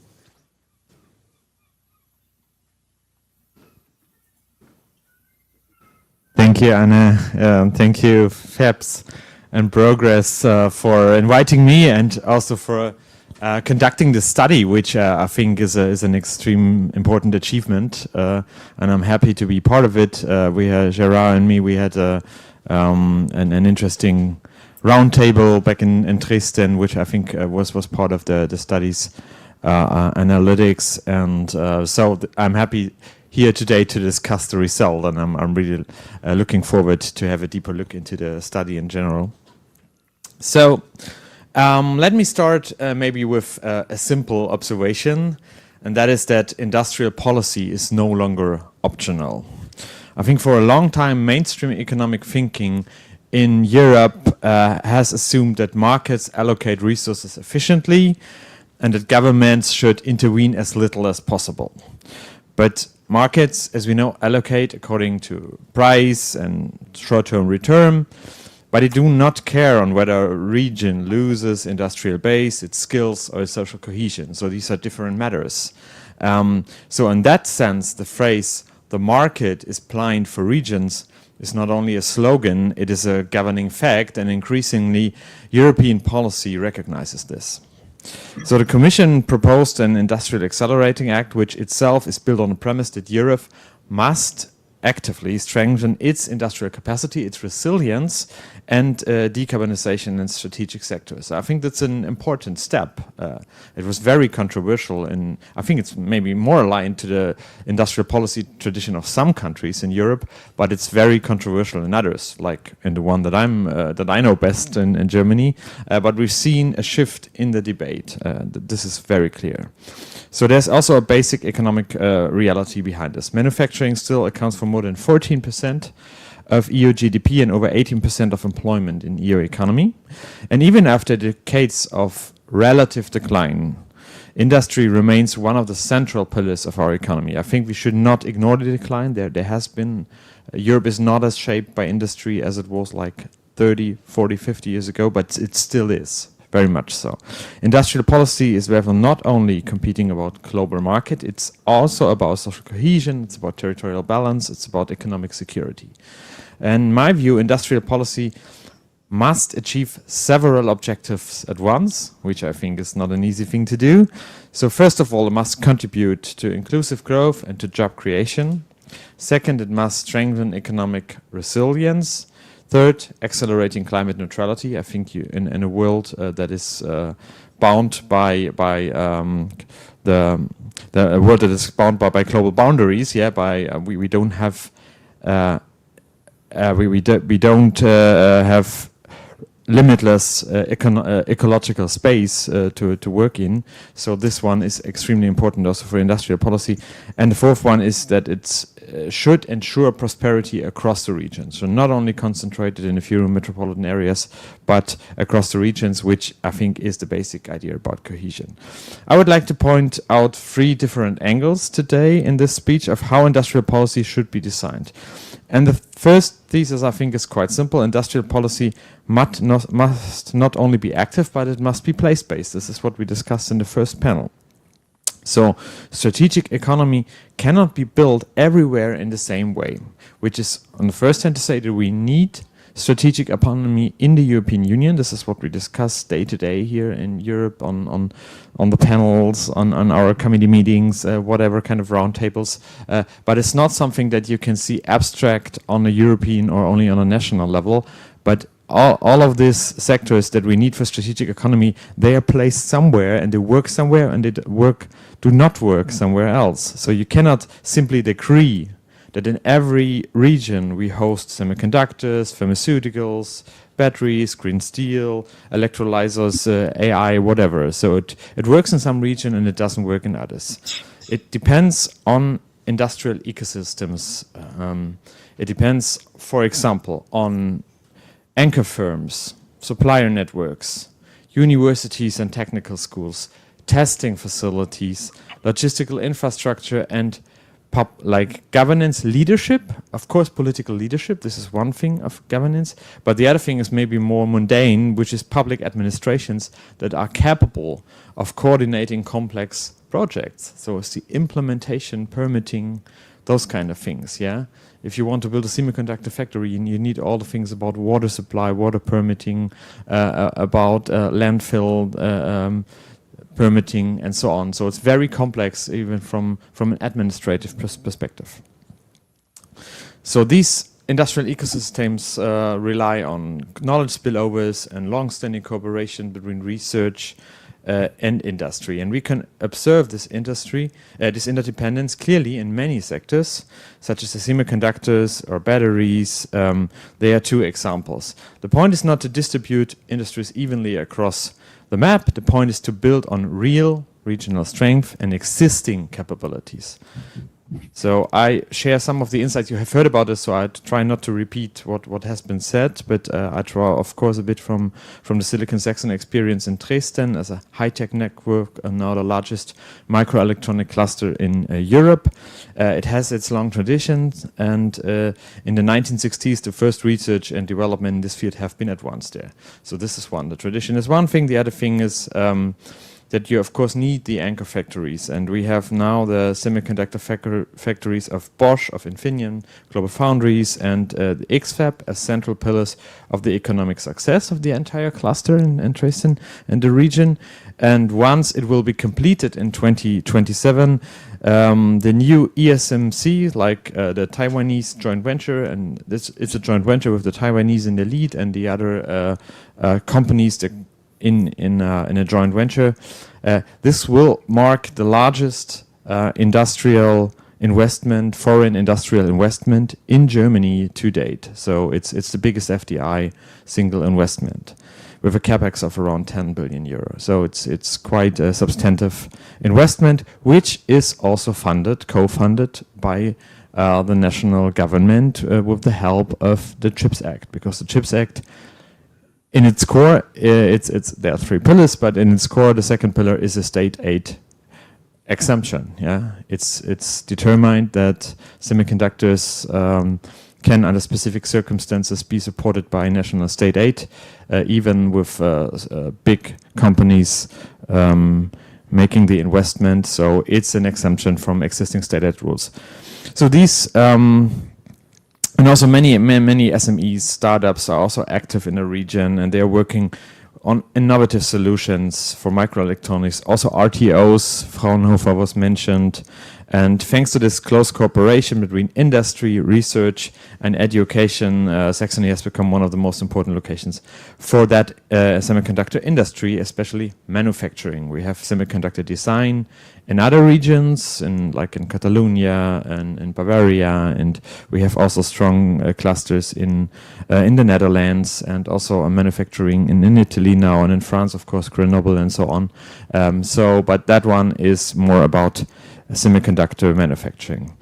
So this example leads me to the second thesis. Industrial policy must respect regional clusters instead of designing strategies from Brussels as if geography didn't matter. So regional concentration, it's not accidentally, it reflects cumulative learning, supplier density, labor market matching, and institutional capacity built on over decades. So in this long tradition that made Saxony a leading semiconductor hub, but also like Toulouse, an aerospace cluster in France, and Emilia-Romagna automotive and machinery cluster in Italy. So it is something that we see all over Europe in industrial heartlands. European policy already recognizes this to some extent. We talked about it, the concept of smart specialization. It has become an enabling condition of for parts of the European Regional Development Fund. So regions need credible strategies linking research, innovation, advanced technology, skills, and entrepreneurship if they want to access these funds. So now the question is this something, smart specialization, that comes out of the policy? So they do the specialization because they needed to access the funds?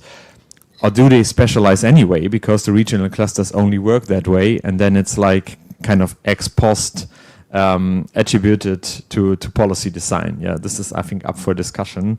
Interesting one. But it also implies, admitted, that the truth can be uncomfortable. We have to select. We have to select, and not every place can do everything, but every place must have one development or a couple of development pathways, but they will differ. So overall, I think we should foster sectors which promise growth in the near and medium future. We should not use public money to keep legacy industries alive artificially unless they are needed for economic security reasons. So I think this is also something that we can discuss. Sometimes industrial policy is just seen as kind of a rescue mechanisms. We have industries in decline, and industrial policy means we subsidize them to keep them alive, even though they have a hard time competing in the markets. I do not think that is a smart strategy. It might be necessary at some point for reasons that are not economic, that are based on economic security, also on cohesion. But then I think we always need to attach a kind of a transition perspective to it. So, of course, you can support steel factories in Europe because it's necessary to have steel, but then you need also to incentivize them to transform to green steel production, for example. So, for some regions, that might mean frontier manufacturing. For other, it means upgrading supplier networks, developing applied research capacity, building circular industries, or strengthening repair and industrial services. The key is that every region participates in the transformation. So my third thesis is about balance. Industrial policy must consider its horizontal effects on the wider economy. I think that's also part of the story. The more economic policy moves away from pure price-based competition, which I think is the liberal concept, the more carefully it must also manage spillovers. So this is particularly relevant when we talk about made in Europe requirements, because resilience criteria are local content rules in general. So we must be they must really be carefully crafted, because these instruments can strengthen strategic sectors, but they can also increase costs for downstream industries if these instruments are poorly designed. Yeah, they increase costs at a certain stage of the value chain.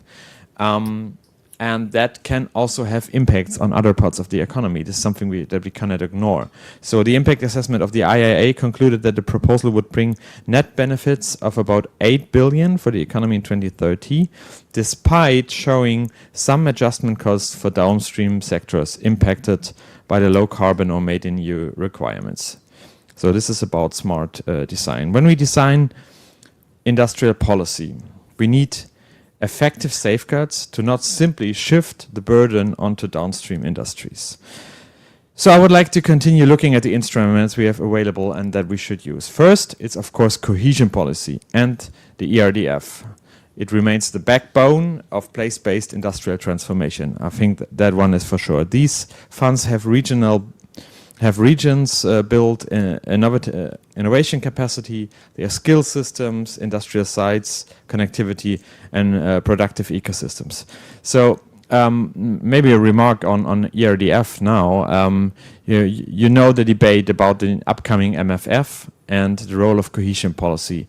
The plans of the Commission to centralize it on the national level is something that we as Social Democrats in the European Parliament oppose strongly, and I think that we are well aligned also with the Committee of the Regions that is very critical, Thomas, about it, because we see that this delicate balance that I talked about between horizontal strategies in industrial policies that is focused on strategic sectors and strategic needs everywhere in Europe, and the place-based approach and the realization that strategic sectors, like, they are located somewhere and they must work in a specific environment. That this delicate balance is no longer really accepted in the Commission's proposal. So we still discuss to what degree the proposal of the national and regional partnership plans, that it's called from the Commission, NRPPs, to what degree what their scope should be like. Yeah, in our point of view, they should have a very, very limited scope. NRPP, kind of a general provisions regulation where some general requirements of all the cohesion funds and now also the agricultural fund should be listed, but most of the policy design should be in the funds, like the ERDF, for example. Now, if you read the ERDF proposal of the Commission, it's it's very short. I mean, you can write it on a paper towel. There's nothing in it. It's all in the NRPP.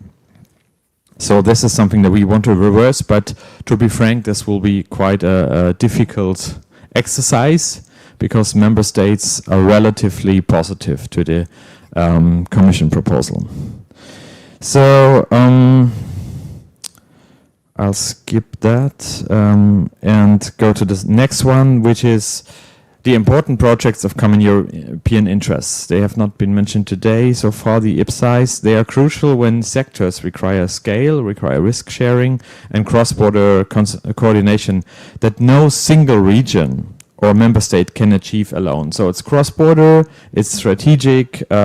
We have IPSIs on batteries, on hydrogen, microelectronics, health technologies, and these are obvious examples. But they are also complex, and the companies that are involved in IPSI projects, they often complain of how long it takes. Yeah, especially if we have like really front edge technologies, they have very short innovation cycles, and these notifications sometimes take 2 years. And like the people in the tech people tell me, like 2 years, that's 4 generations of ChatGPT. Yeah, so this is something that we have to discuss. But for policymaker, it's always a trade-off. Yeah, on the one hand, you really need to know that public money that is invested makes a difference, so it should be timely and it should really fit to the business case.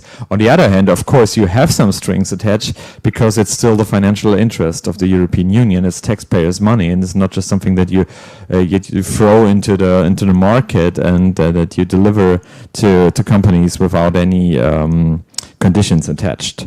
So this is the trade-off that we are facing. And the third one is that we have industrial funding, that it must be connected with skills development, with supplier upgrading and technology diffusion. So flagship factories alone do not create resilient industrial ecosystems. So from a social democratic perspective, one thing I think is very clear, straightforward: public money should create public value. If the public funds industrial investments, they should come with conditions. I mentioned that. For example, job creation, training, collective bargaining, decarbonization, and the development of local supply chains.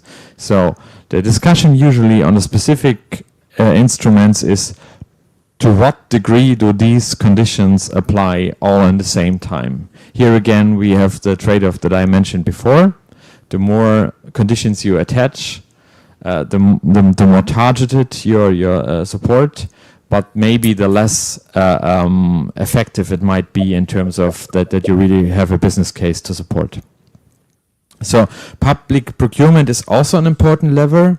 Strategic procurement can help create markets for European technologies, but it must remain flexible enough to avoid shortages, delays, or excessive costs. So and the third thing I want to mention is FDI. And this is another area where Europe must find the right balance, because most investments strengthen Europeans' industrial capacity, but in critical sectors we cannot be naive. Investments should be welcomed when they deepen our capabilities in Europe and treated with greater caution when they create new dependencies. And I've seen a policy shift in there too. No. So ultimately, however, industrial policies must be judged by its impact on workers, because European manufacturing still employs more than 30 million people, and high technology sectors alone employ more than 10 million workers and often provide well-paid jobs.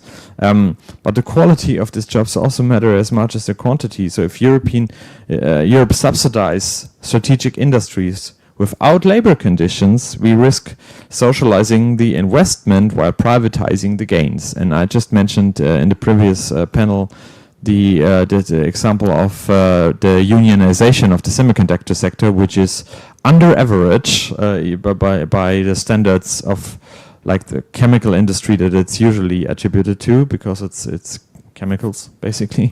And this is something that we need to work on with policy tools, but of course also the unions have their strategies to be more involved in that. And the more lively the sector is, of course, it creates labor demand, and it creates also like labor shortages, which makes unions' life easier a bit because they can negotiate better. So finally, we recognize that geography still matters. Regional disparities in investment across Europe are persistent. Research shows that a large part of these disparities occurs within countries rather than between them. I mean, that's not news for you, for that audience, but the divide is often between globally connected metropolitan areas and more peripheral regions struggling to attract investment. We had seen some cases today. And capital regions dominate high-tech employment across Europe. In a moment, if industrial policy ignores geography, it will reinforce that patterns. So strategic sectors will concentrate in a small number of successful metropolitan regions, while others fall behind. So what should Social Democrats propose? I think we should advocate we should advocate for a European industrial policy built on a territorial contract. Sector strategies at the European level, place-based implementations at the regional level, and social conditionality at the level of firms. That means defending cohesion policy, aligning them with IPCIs, innovation funding, state aid and procurement, and third, attaching training commitments, fair wage conditions to publicly supported projects. It also means monitoring the effect on the wider economy, also on resilience measures and screening foreign direct investments. And perhaps most importantly, it means strengthening regional administrative capacity, because industrial cluster policy fails without capable regional institutions that can coordinate investments, innovation skills and permitting. So I would like to close by quickly touching upon the ongoing MFF negotiations. I already mentioned we as Social Democrats defend strong cohesion policy in Pillar 1, while using the Competitiveness Fund to support the strategic industry. I don't think we should mix the two up. I think we should focus in the Competitiveness Fund on excellence and not on geographical balance, but we should link it to the smart specialization policies that I mentioned. I look forward to discuss this and other ideas with you, and thank you very much for your attention today.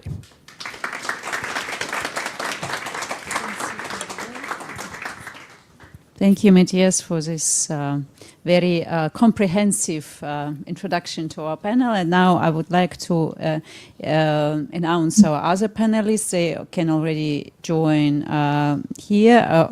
But first we will have Jane Kirkham, who is Member of Parliament from Labour Party, representing the constituency of Truro and Falmouth, which is in Cornwall. So Cornwall is again with us. She was elected MP in 2024. And currently in the Parliament, she is in the Committee on Environment, Food and Rural Affairs, and also a member of several interparliamentary all-party groups. One is on Celtic Sea, which deals with promoting the development and deployment of floating offshore wind in the Celtic Sea. Then another group on development of deep geothermal energy, and another on floating offshore wind. So a lot of this green energy projects. Then we also have again Lorenzo. He will be able to talk about his own research here, and in his research, for example, in his recent paper, he looks at what does it take to organize development projects, spatial and temporal effects in Italy's national recovery and resilience plans. So also very relevant for current discussions. And also in his general bigger work, he looks at what does the performance of development policy, why does performance of development policy vary so markedly across Europe? And so he focuses in this on the role of institutions and governance arrangements, so which you could probably already guess from his remarks before. And last but not least is Breji van Velen, who is Associate Professor at the Lund University Center for Sustainability Studies. She is also a member of Strategic Research Area in Biodiversity and Ecosystem Services in a Changing Climate group. In her research, she focuses on how social dynamics shape the outcomes of low carbon transitions. In particular, she is interested in how social interactions, such as participatory processes, culture and norms and forms of organizing, influence in implementation of low carbon transitions. Good. I think I'll stop here with introduction, and I hope that Jane Kirkham is already with us online, and she can maybe yes, I join am. us. Can you hear me? You yet? The video will appear soon. And so basically, coming from the local activity, basically, I would first want to ask you about your previous kind of role, what you did in your community in Cornwall. What is your experiences of industrial policy? What was the process, and especially if you could talk about governance and how it happens on the ground? Thank you. Of course, thank you very much. And I understand you've had another speaker from Cornwall, so I'm really pleased that Cornwall is on your map today. Firstly, a mention of ERDF funding, which Matthias was talking about, which was obviously so important to Cornwall when we were in the European Union, and is very sorely missed. We have funding, we have central government funding, but it hasn't in any way replaced that. So we have been struggling on and trying to make our own way in Cornwall regarding industrial policy. So the question I was asked is, what is your experience of developing and implementing industrial policy locally? And I think locally is a really important word, because in Cornwall, we have huge opportunities, as was pointed out in the introduction about me, in things like mining, critical minerals, floating offshore wind, geothermal, all types of renewables. And those are opportunities that are quite unique to Cornwall because of our geography and our geology. And in the past, we have obviously had a mining industry in Cornwall, but it was extractive.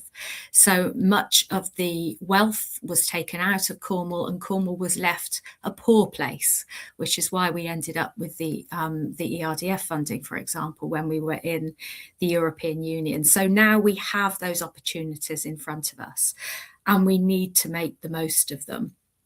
And it's very important that that's done in a way, as Matthias was talking about, that invests locally in our people, that leaves a legacy, that enables us to grow industrially. So we're at the stage now where we need to start thinking very seriously about our mining, about our floating offshore wind, the nitty-gritty of how we make sure that any investment that goes in translates into jobs and into that durable regional industrial capacity. It's really important that we build that. And if we don't, we will have failed again, and Cornwall will again be somewhere where things are done to us rather than done with us. So we have had, I am a Labour MP, I'm a government MP. I've only been an MP for 18 months, but there's been a big change in the new government. So we've had quite serious government commitment to what we're trying to do with clean power, particularly by 2030. That is still a government aim, and to energy security, which is one of the very important aims of this government. The government has issued a critical minerals strategy with £50 million worth of investment behind it, which will be really important to Cornwall, and has set up a national wealth fund and GB Energy. So we have our own nascent public energy investment company now in the UK, and we are hoping that investment from those two bodies particularly can really invigorate, if it's used properly, can invigorate the industrial strategy in this country and mean that Cornwall is ready and is built up to make the most of some of those opportunities that we will have. So really the government has tools that can help, but of course they really need to be used in the right way. So the investment that we do have the National Wealth Fund now, we do have GB Energy, we do have the export finance funding, and that needs to be very, very highly targeted, I suppose, and used in a very collaborative way. The previous speaker, Matthias, was talking about regional clusters. That's very important. And also that the decisions that we make about investment are made jointly, not only with national government, but with local government, with local skills suppliers, with local further education colleges, so that we make sure that we invest not only in our infrastructure, but in our supply chain, so that they are scaled up and ready for these opportunities when they happen, and in our workforce pipelines, because that's something we don't have in Cornwall. In the north of Scotland, they've had the gas and oil industry. A lot of those skills are already there. In Cornwall, those skills for things like floating offshore wind aren't there, and we haven't been mining in Cornwall for a very long time. So we really need to look very closely at how we invest in some of those ways of skilling up some of our people down here.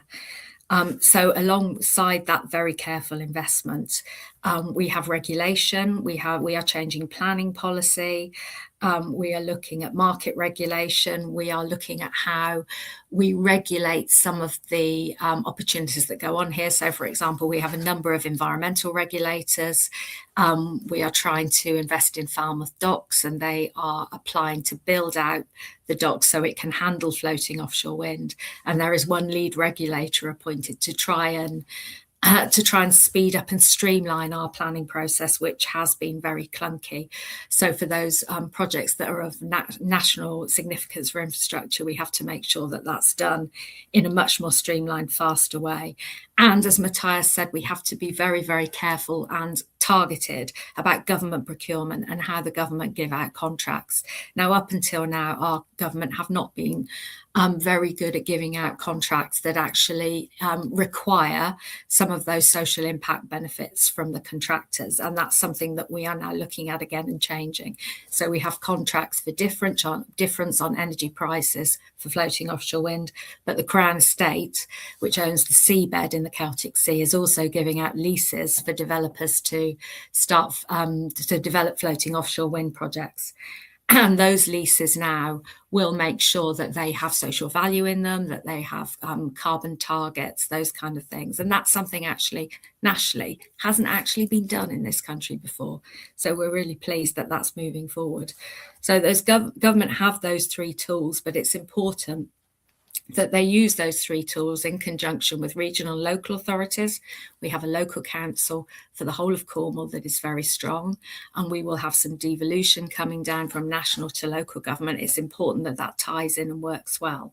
But we also, of course, have to work closely with industry, with public finance, with our skills and education providers, and with our local communities.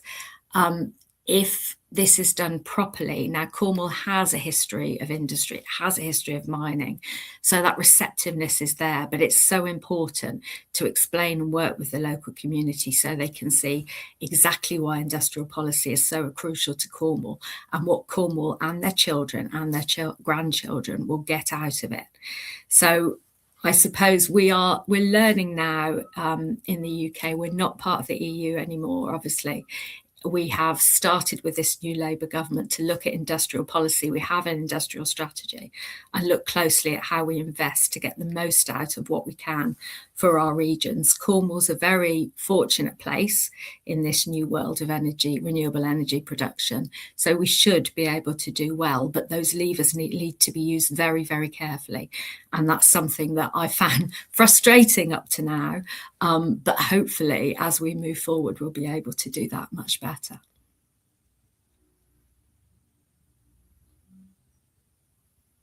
For your insights, actually, and also for the policy perspective. And I see like the challenge here is, of course, as you mentioned at the beginning, is to keep the value locally and like avoid extraction of value and disappearance of it. And so I think for us, for Social Democrats, I mean, maybe for everyone, I would assume, this is important target to have. So now we will switch a bit more to, again, research, more analytical perspective, and I will invite Breji now to speak about the cases that she studied in her research. I know that most of your research is about workers and communities. And so what can you tell? What has worked for them in the industrial policy? What they want to see improved in the conduct of industrial policy, and what can you tell based on the cases that you researched? Yes, there was one.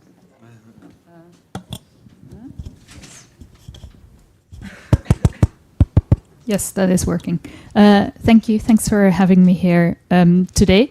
And as you said, Anna, I think my research is very focused on the local scale in terms of how do both workers but also wider communities experience and negotiate industrial change, especially in the context of sort of green or low carbon transitions.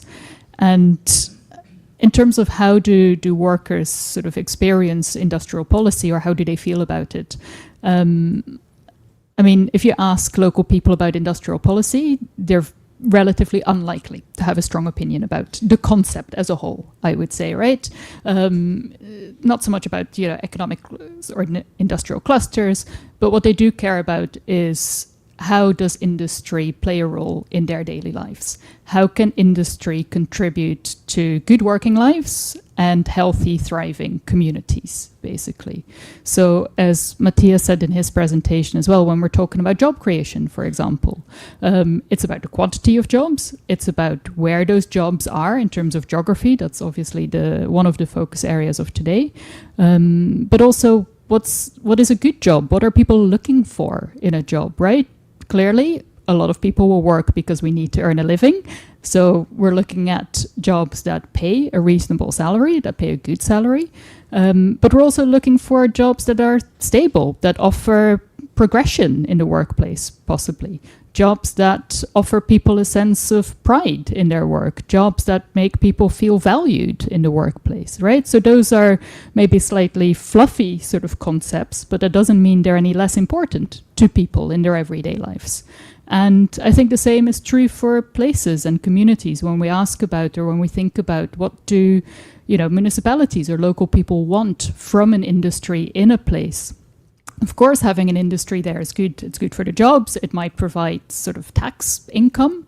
But it's also about what's the relation between that industry and place beyond just the purely economic terms. Can we, connect industry and society a bit more? And some of the research I've done is with steel communities in Sweden that sometimes have a long history of the steel industry being there. And there's that really strong sense of nostalgia often towards the 1970s. And I'm not advocating for a complete return to the 70s, but people talk about, the time when industry or sort of the company and community were close together, when they were as one, as people would literally say, where maybe the industry or a company would fund the local football team or the ice hockey team, for example.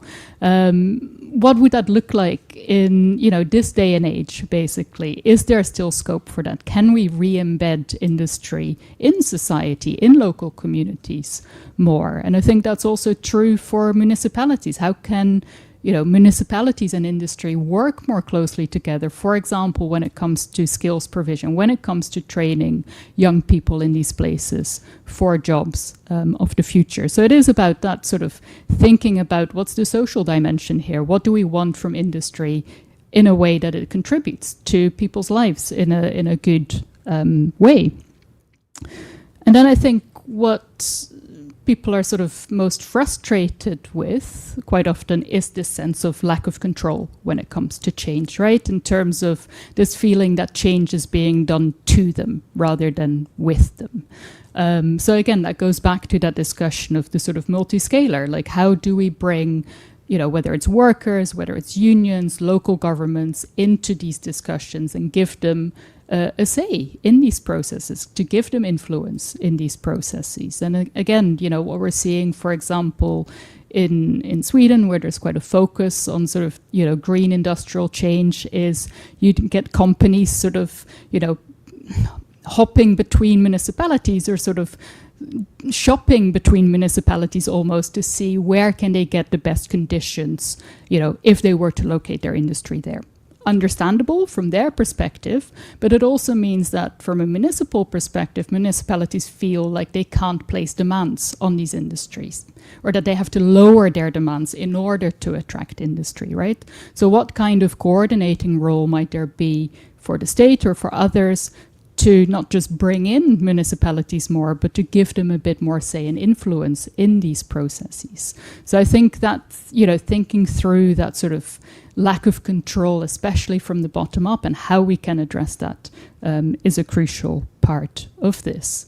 And I think a final aspect that's been mentioned a few times today is this question of history. First of all, how do we build on the history of these places? Places that have a long-standing history, that might have a long-standing connection to a particular industry, for example. Can we work with that towards the future in terms of how do we build not just on sort of the physical infrastructure that's already there, the maybe cluster of economic activity that's already there, but also this question of sort of culture and identity that might be there, and use that as a force for reindustrialization in these places. And I know that's a little vague, but I also think these are exactly the kind of places where, we are seeing sort of populism rising, etc., when deindustrialization takes hold, but where there's also still a lot of desire to sort of be revived, basically. And I think, these places often people feel neglected, people feel not heard, not valued, etc. And, it's not just about bringing industry back or transforming industry there, but then also how do you tell that story? And I think some of the places where we've been in Sweden, where the sort of steel industry is now being upgraded for green steel making, it's not just about the industrial change, but that then also being a source to sort of revive people's pride, basically, right? Like the rest of the world is looking at what we're doing here, basically, is what people would keep telling us. So how do we tell the stories of these places in a way that helps to revive that sense of identity and pride that people might have in them? Is sort of some of the key things that have come out. Thank you, Reggie. I see, like, as you all can see, that this topic is so multifaceted. So identity, narratives, pride, so also is a part of this. So now we go to Lorenzo. Now he can elaborate a little bit more on his own research, and in his recent paper, he studied how local communities initiate development projects. And you look at particular as a RRF project, which gives us a perfect link also to this topic of interaction between EU level industrial policy and local policies. Can you please tell us about what you found about the ways that local communities design but also implement the projects? And do you have any recommendations for RRF or whatever comes after it? Because now, as you probably know, like the whole budget is based on this model. So thank you very much, Anna, for this question. Let me begin by stressing the importance of this question of policy mobilization, the question of how and to what extent local communities are capable of starting projects, sending project applications, receiving funding, and using this funding. I know that kind of policymakers tend to be obsessed with policy implementation or execution, but this earlier stage of mobilization is really the first barrier, the first source of development policy failure. So that's why my colleague Lauren Leake, who's the co-author of this paper, and I have embarked on this project. And this question of policy mobilization is particularly relevant for the RRF, which is a competitive instrument by and large. For example, the Italian National Recovery and Resilience Plan, which was funded through the RRF, allocates the lion's share of funding through competitive tenders that are usually issued at the national level, for example, by ministries or by the presidency of the council or by public agencies.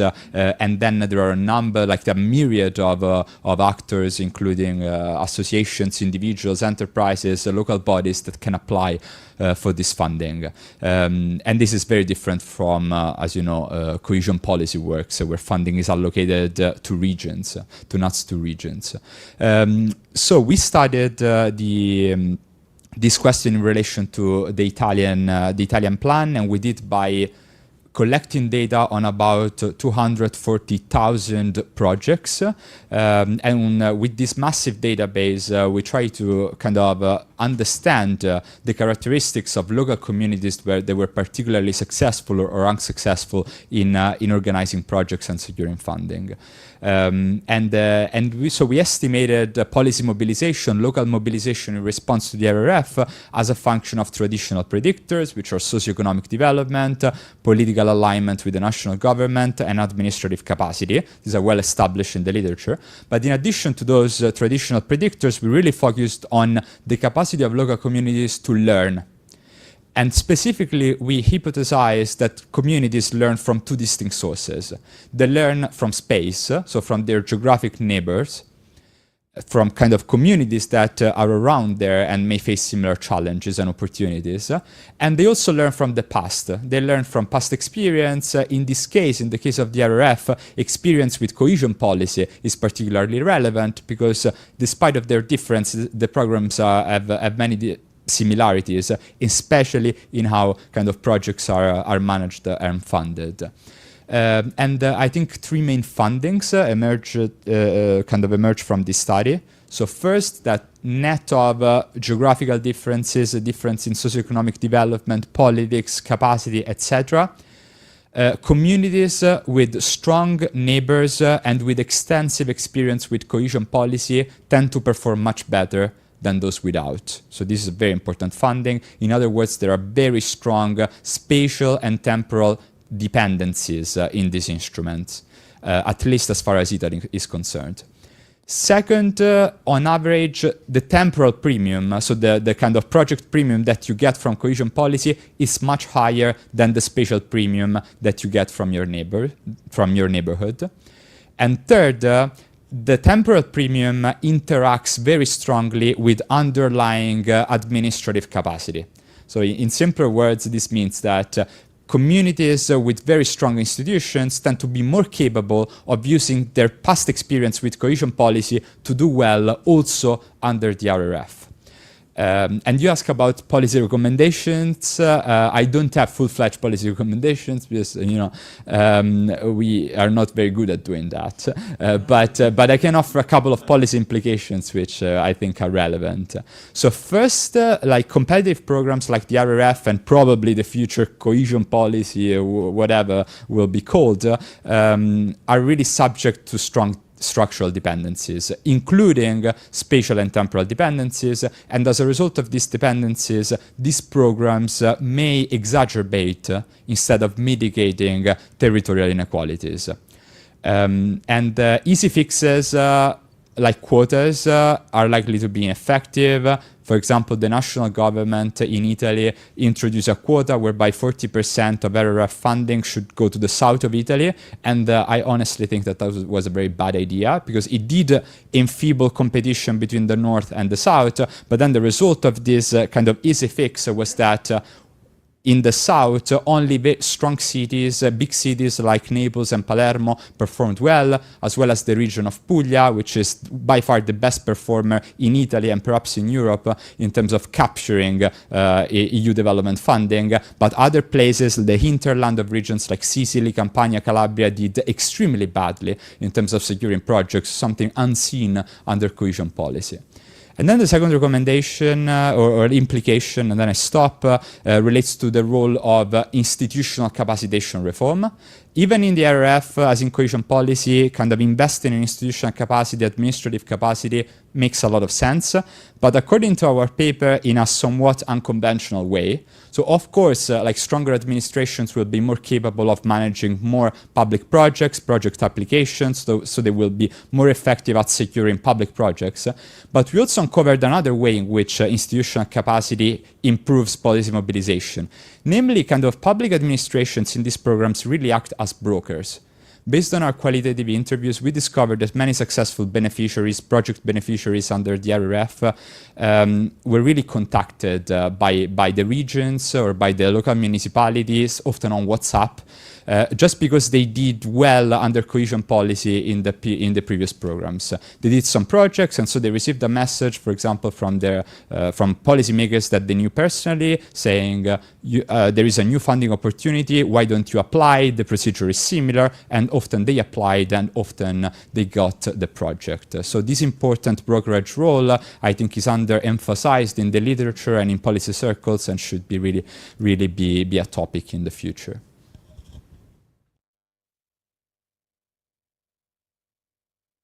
First, this completes our first round of comments, and I would suggest that our participants already prepare their questions. But in the meantime, I would like now, if you have any reactions to each other, also what MP Kirkham said, like you also hopefully you're still online and can interfere. So if you have, but actually I have a very quick reaction about Breji. What you said is about this. Actually, sorry, I forgot the question already. So I'll ask it later. So, but in case you have reactions to each other at the moment, yeah. Thank you. Maybe one reaction to Lorenzo about your research, because we are now redesigning the instruments. And one question is if the RRF focus on like performance-based distribution is something that we should take into the new MFF, because the Commission is very much oriented on RFF. They think RFF was a great success. On the other hand, we have significant criticism, for example, by the European Court of Auditors, and especially the question if, like, we should link funding to performance. Was it successful or not in the cases that you were investigating? So thank you for your question. I think this is a key question, and my answer would be, as often is in the real sciences, it depends. It clearly depends on what you want to do, and I think in general it may be a good idea, like to tie, funding to performance. But the problem is that you can only, like the European Commission in this case is assuming that they can measure performance within timeframes of a few months, which is sensible for a very small set of projects, for example, purchases of goods and services. But it's an absolutely ridiculous assumption, in my opinion, for many policy objectives that need a much longer time frame in order to be implemented and measured. And there is a broader comment that can be made about the projectification of these instruments. So the tendency to kind of fragment these big chunks of funding into a myriad of projects and assume that everything on the ground can be solved, can be addressed through a project.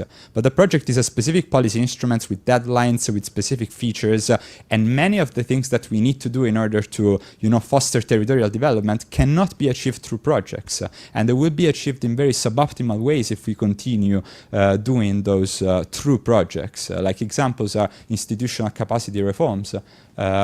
Institutional capacity reforms cannot really be addressed through projects.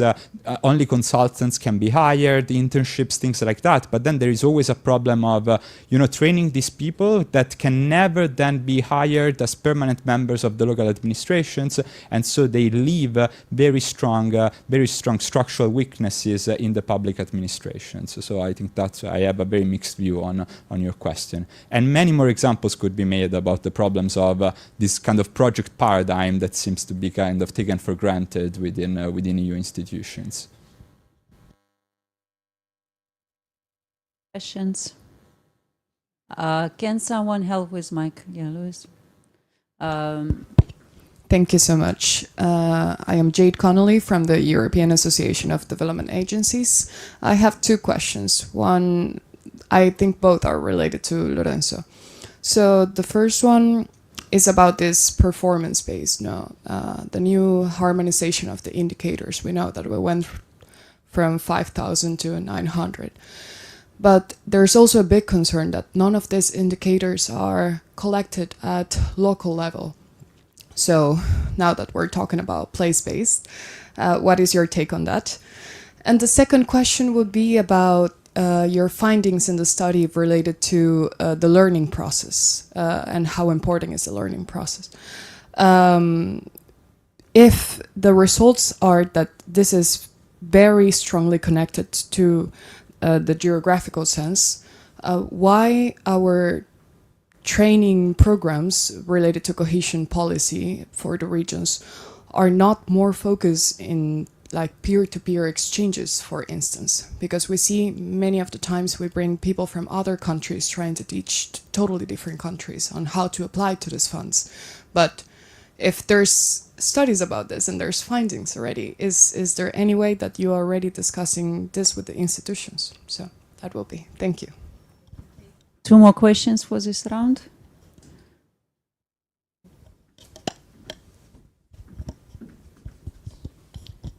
Thank you. Hello, I'm Larissa Stancio, Hydrogen Europe. So I have two questions for Matthias. You mentioned the IAA Industrial Accelerator Act and the different provisions. So my question on this is related specifically to provisions, for instance, on steel. As it stands now in the Commission's proposal, there is reference to low carbon steel, but no reference whatsoever to Made in Europe. So I am wondering, between the spirit of the Industrial Accelerator Act related to encouraging Made in Europe, reducing strategic dependencies, etc., how does that reflect in the steel sector in particular, and what is your take on that? And secondly, I wanted to react to what you said earlier.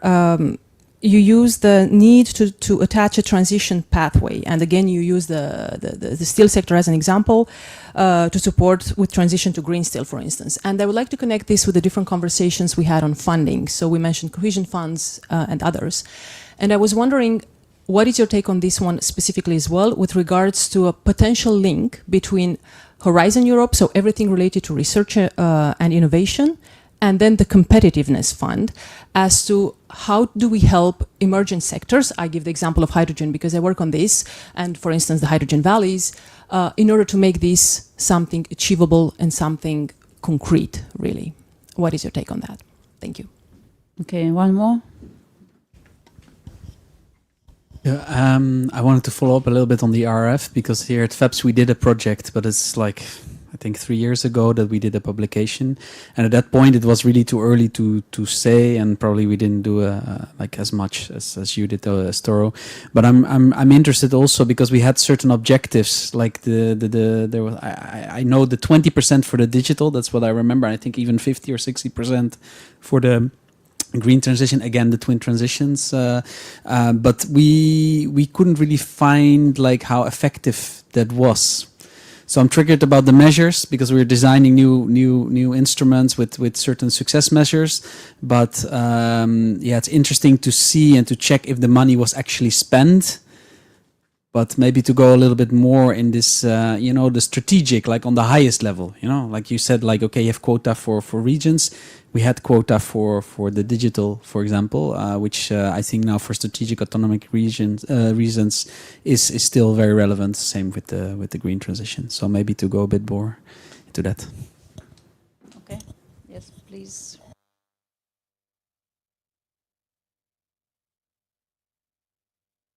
Yeah, thank you. First of all, on the Industrial Accelerator Act and steel, I think the answer is clear. We are not satisfied with the way the Commission proposed it, because I think that would not solve our problems. We know that some industries were pushing for that not to be included, made in Europe criteria, but we think as Social Democrats in our political family that it's the wrong choice. So, and we have also stated that publicly. I mean, we addressed Commission President, and we will work on that. So, very simple.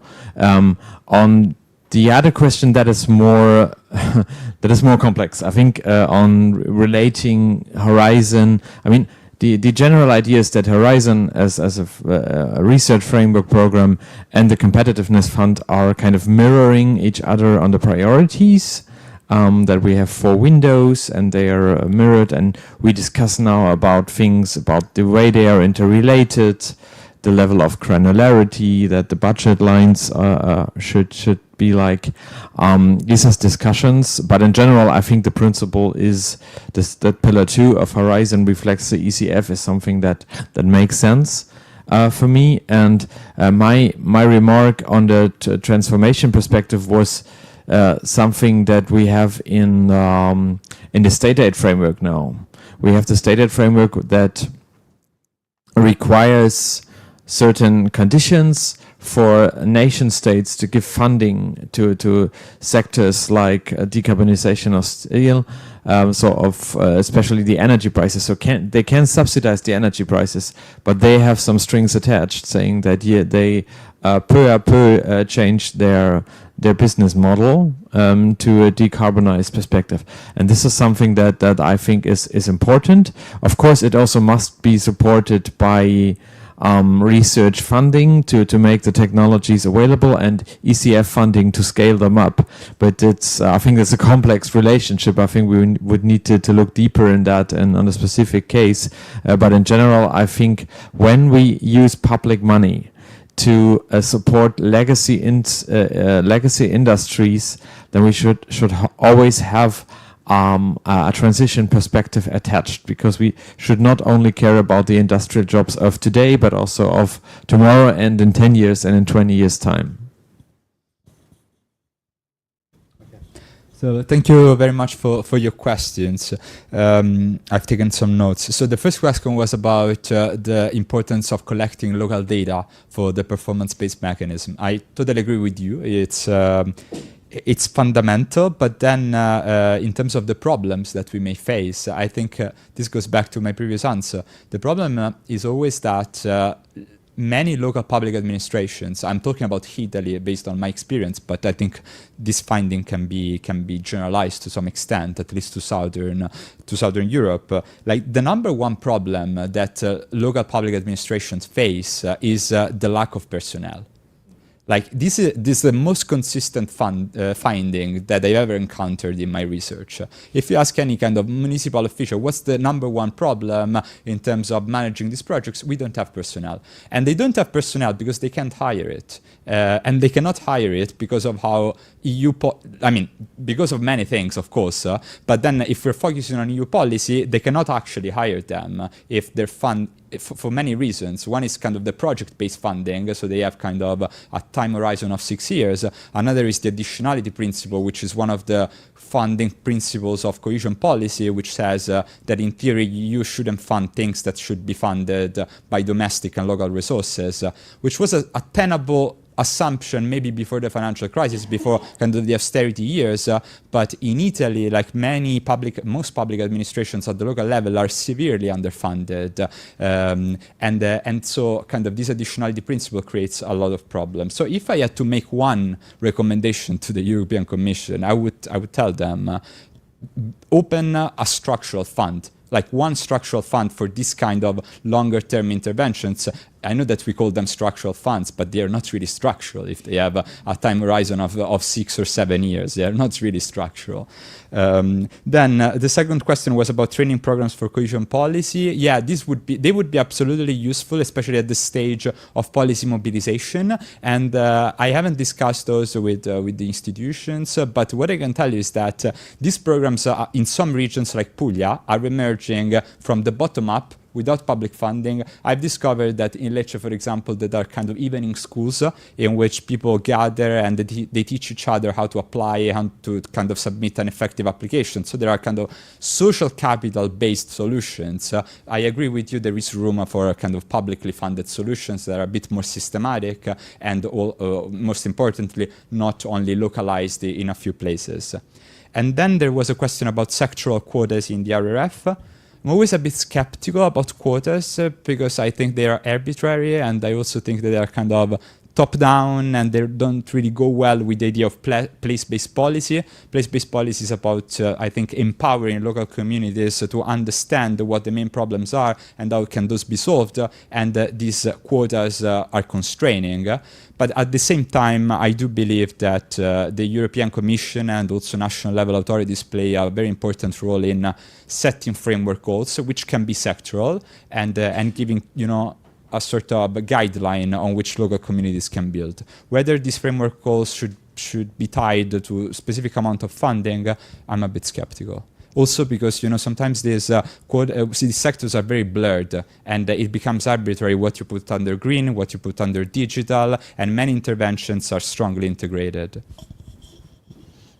Thank you, Lorenzo. Jane, if you want to intervene a bit on the UK experience on this, you're very welcome. Yeah, thank you very much. Of course, we're very much trying to make our own way and work out the role of the state in this kind of situation as a regulator and as a funder and as a market shaper as well. So we have a role, or this, for example, our new National Wealth Fund would have a role at de-risking some of the investment locally, particularly in some of the big projects like floating offshore wind, to encourage private investment to crowd in, and that's something the government has taken a lead on. But also we have to make sure that those supply chains and those workers are there as well, and those pipelines. So we have our public energy company that started to invest, again, partly to de-risk into some of those supply chains to make sure that those SMEs are ready and built up to act.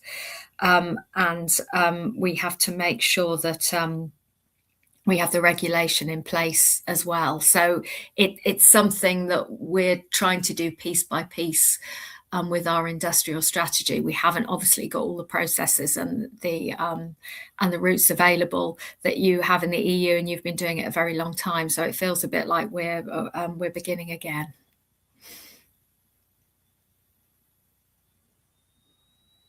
Thank you. So we go now for second round of questions. Who didn't have a chance first time, you're very welcome now. Okay, there are many. Okay, let's do 4 now. Yes. Thank you. I'm Matteo Guiot. I work for DECRA. And my question is about research that I'm doing actually autonomously. And it regards, I lived in Singapore for quite a long time. So there, studying there, I understood that in industrial transformation processes, which is such as the one that we are witnessing now, public-private partnerships are essential. Okay. So my question to you all is this: how strong do you think the logic of reciprocity between the public and the private should be, also given the extreme circumstances? Like how strong the public sector and institutions should be in giving funds to the private sector, given the circumstances that we're now witnessing worldwide. Thank you.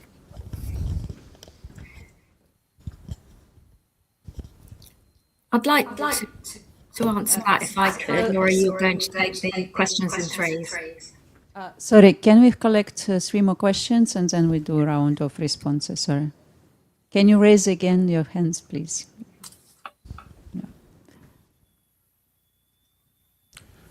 Hi. We've heard a bit from the panel about how industrial policy is restoring pride in places, and I wondered if people on the panel could reflect on how that interacts with the political scene in different places. I'm most familiar with Cornwall, and I know that the threat there is from reform, and I'm interested in how the kind of vast industrial potential there is playing into the political conversations locally and potentially in Sweden too. Hi, yeah, thanks for the discussion. It's been really useful. I have a question for Matthias. You mentioned kind of social and labor conditionalities, but also supply chain development as a requirement. I think it's a really interesting idea, but like what do you mean? Like how regionally close? Are you looking at the kind of requirement that's on foreign direct investment companies to use maybe 30% of European parts? What does it look like in practice, maybe, I guess is the question. Thank you. Thank you. My name is Michael Forte. I'm a senior policy advisor with the climate think tank E3G. I have a question that relates a bit to the MFF, but actually can relate to the UK context as well, which is to say that with the change in structure of the cohesion policy funds to the national regional partnership plans, you're effectively ending up in a situation where it's up to national governments to decide whether or not to engage with local and regional authorities in industrial policy and other policy areas, which in fact brings the EU a bit closer to the situation as it is in the UK, where things are done on a much more ad hoc basis. So I was wondering whether the panel had any examples of how local and regional authorities can best make the case for their own value in the process, because it seems that they have to advocate almost now from kind of square one. Thank you. Thank you for the questions. We go now to the round of answers. And actually, for Brigitte, I think this I wanted to also ask a question about the ownership. And this was also like relates to public-private partnerships and how ownership influences the process of industrial policy. If you have like state-owned enterprises, more influence of state, or what effect does it have? So yes, please take the questions which you think are relevant for you. Jane, you start. Jane, you started already, please. Thank you very much. Yes, those are really interesting questions, actually, and one of them, of course, did discuss Cornwall particularly. Firstly, about the public-private partnerships, that can be difficult, and we found that here, particularly with investment in ports and infrastructure, because in the UK, ports can be privately owned, trust-owned, some are regionally owned, so how that's done is very difficult. So that reciprocity, how you invest in private structures or infrastructure or companies and make sure that something comes back to the local area in return is difficult. And we're still struggling a little bit with that. I think that that has been dealt with in some of our bigger public contracts now in a way it hasn't before, by looking at very specific social value requirements in the contracts. For example, the Crown Estate in their leases for floating offshore wind have put in very specific details about the number of local apprentices, local content, number of people not in employment training and skills who should be employed. So there are actually quite specific requirements in those contracts now, which is new, which is really good. I was interested in the question about the ad hoc basis of how you get investment, and we certainly find that in the UK, and a lot of it is political, and that kind of leads on to the political scene of reindustrializing places in the UK. It's really important because, of course, with deindustrialization in the 80s and 90s, so much of our national and local pride was lost. And Cornwall went through that deindustrialization decades before our northern mining and coalfields. And so we've been post-industrial for a lot longer. So there's a real important thing to pull out of that, because people in Cornwall understand industrialization still. It's still an emotional connection to mining and fishing and industry and energy in that way. It's still in our blood. So it's easier to take the community with you. And it should be a really good way to build up pride, that local pride again, to counter reform. But of course, it's the way that we do that. It's the way that we connect what this Labour government is doing to rebuild that industrial pride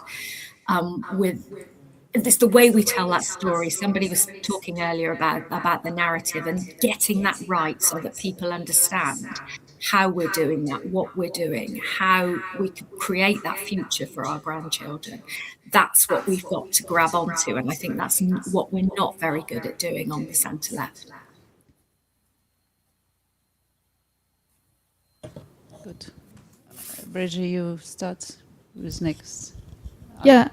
I can, just to follow up a little bit on the question there on public-private ownership, but taking it in a slightly different direction, maybe. So maybe someone else will give a more direct answer. But two things I would like to say. One's more direct in response to that question is, I do think, as several speakers before me have mentioned, that aspect of conditionality is important in terms of, can you place conditions on public funding, right? In terms of, if we give you funding, then as a private corporation, what do we expect you to do in terms of local job creation, for example, sourcing materials nationally, etc., and so on.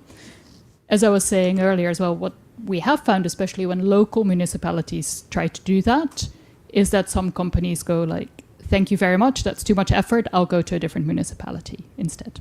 Obviously, this will depend a lot on the industry, right? Some industries might be more flexible in terms of where they're located than others. So there's a question there for policy in terms of, where is your scope, with which industries can you place those conditions, whereas what industries might be more flexible in moving, and do you risk them going elsewhere?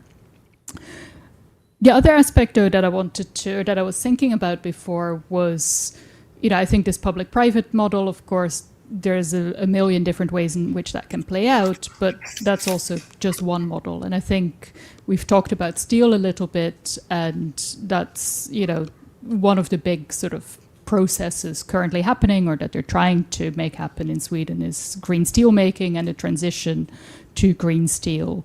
And that's done in a few different ways, but one of the sort of core initiatives there has not as much, there's a public-private partnership element to it, but at its core it includes three companies, Vattenfall, Elko AB, a mining company, and SSAB, who are a steel company. Two of those three are state-owned companies in Sweden. Sweden still has, I think it's 38 state-owned enterprises at the moment. So two of those involved in the sort of Green Steel initiative are state-owned corporations. The third one, SSAB, the steel company itself, is not state-owned, but is the largest shareholder is the mining company LKAB, who are state-owned, right? So there's a lot of state influence there in that initiative. And I think that's when you really start to potentially open up this real alignment between political priorities and actually driving that forward, right? What we saw happening there was after the Paris Agreement in 2015, Swedish government developed new climate goals sort of for the long term in a very sort of Swedish process involving both unions as well as private enterprises in sort of setting those goals for different sectors then.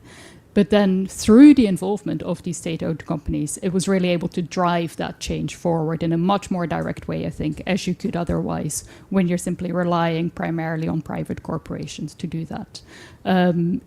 In very tangible ways, in the ways, for example, that it changed some of its funding or sort of economic requirements for LKAB, the mining company, enabling the mining company to invest more money in this green steel initiative than they would have otherwise been able to, for example. But also, again, the less tangible aspects there in terms of you have these three corporations involved, two of them state-owned. These people are very often in the same room together. You know, they see each other in the same hallways when they're at government all the time, for example. So what people would also tell us was there's a level of trust and familiarity, right, between the people working at the top of these companies because they see each other all the time. They know what their priorities are as state-owned companies and how they should align them with government priorities. So you get sort of people's noses pointing the same way as well. And I think that less, you know, that very tangible funding regime, political goal setting is very important. But also is that less tangible, you know, familiarity between people, comfort between people, and them collaborating in a sense that is built on trust is possibly equally important.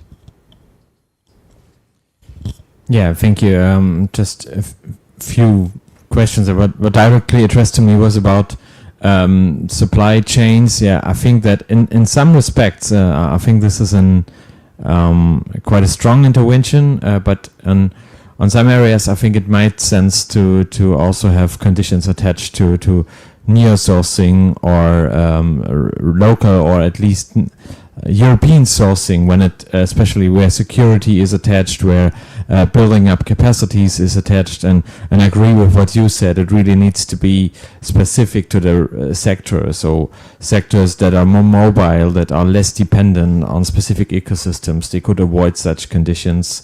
But sectors that are highly dependent on public investment spending and are highly dependent on setting on a certain regional scope, then I think it's more likely that you do not distort the invention with the investment with conditions attached. And we've seen, for example, in the semiconductor investments, that a lot of first-tier and second-tier suppliers are like with the Taiwanese. They just come from Taiwan, so all the value added goes out of the European Union, and it has not the spillover effects that we want.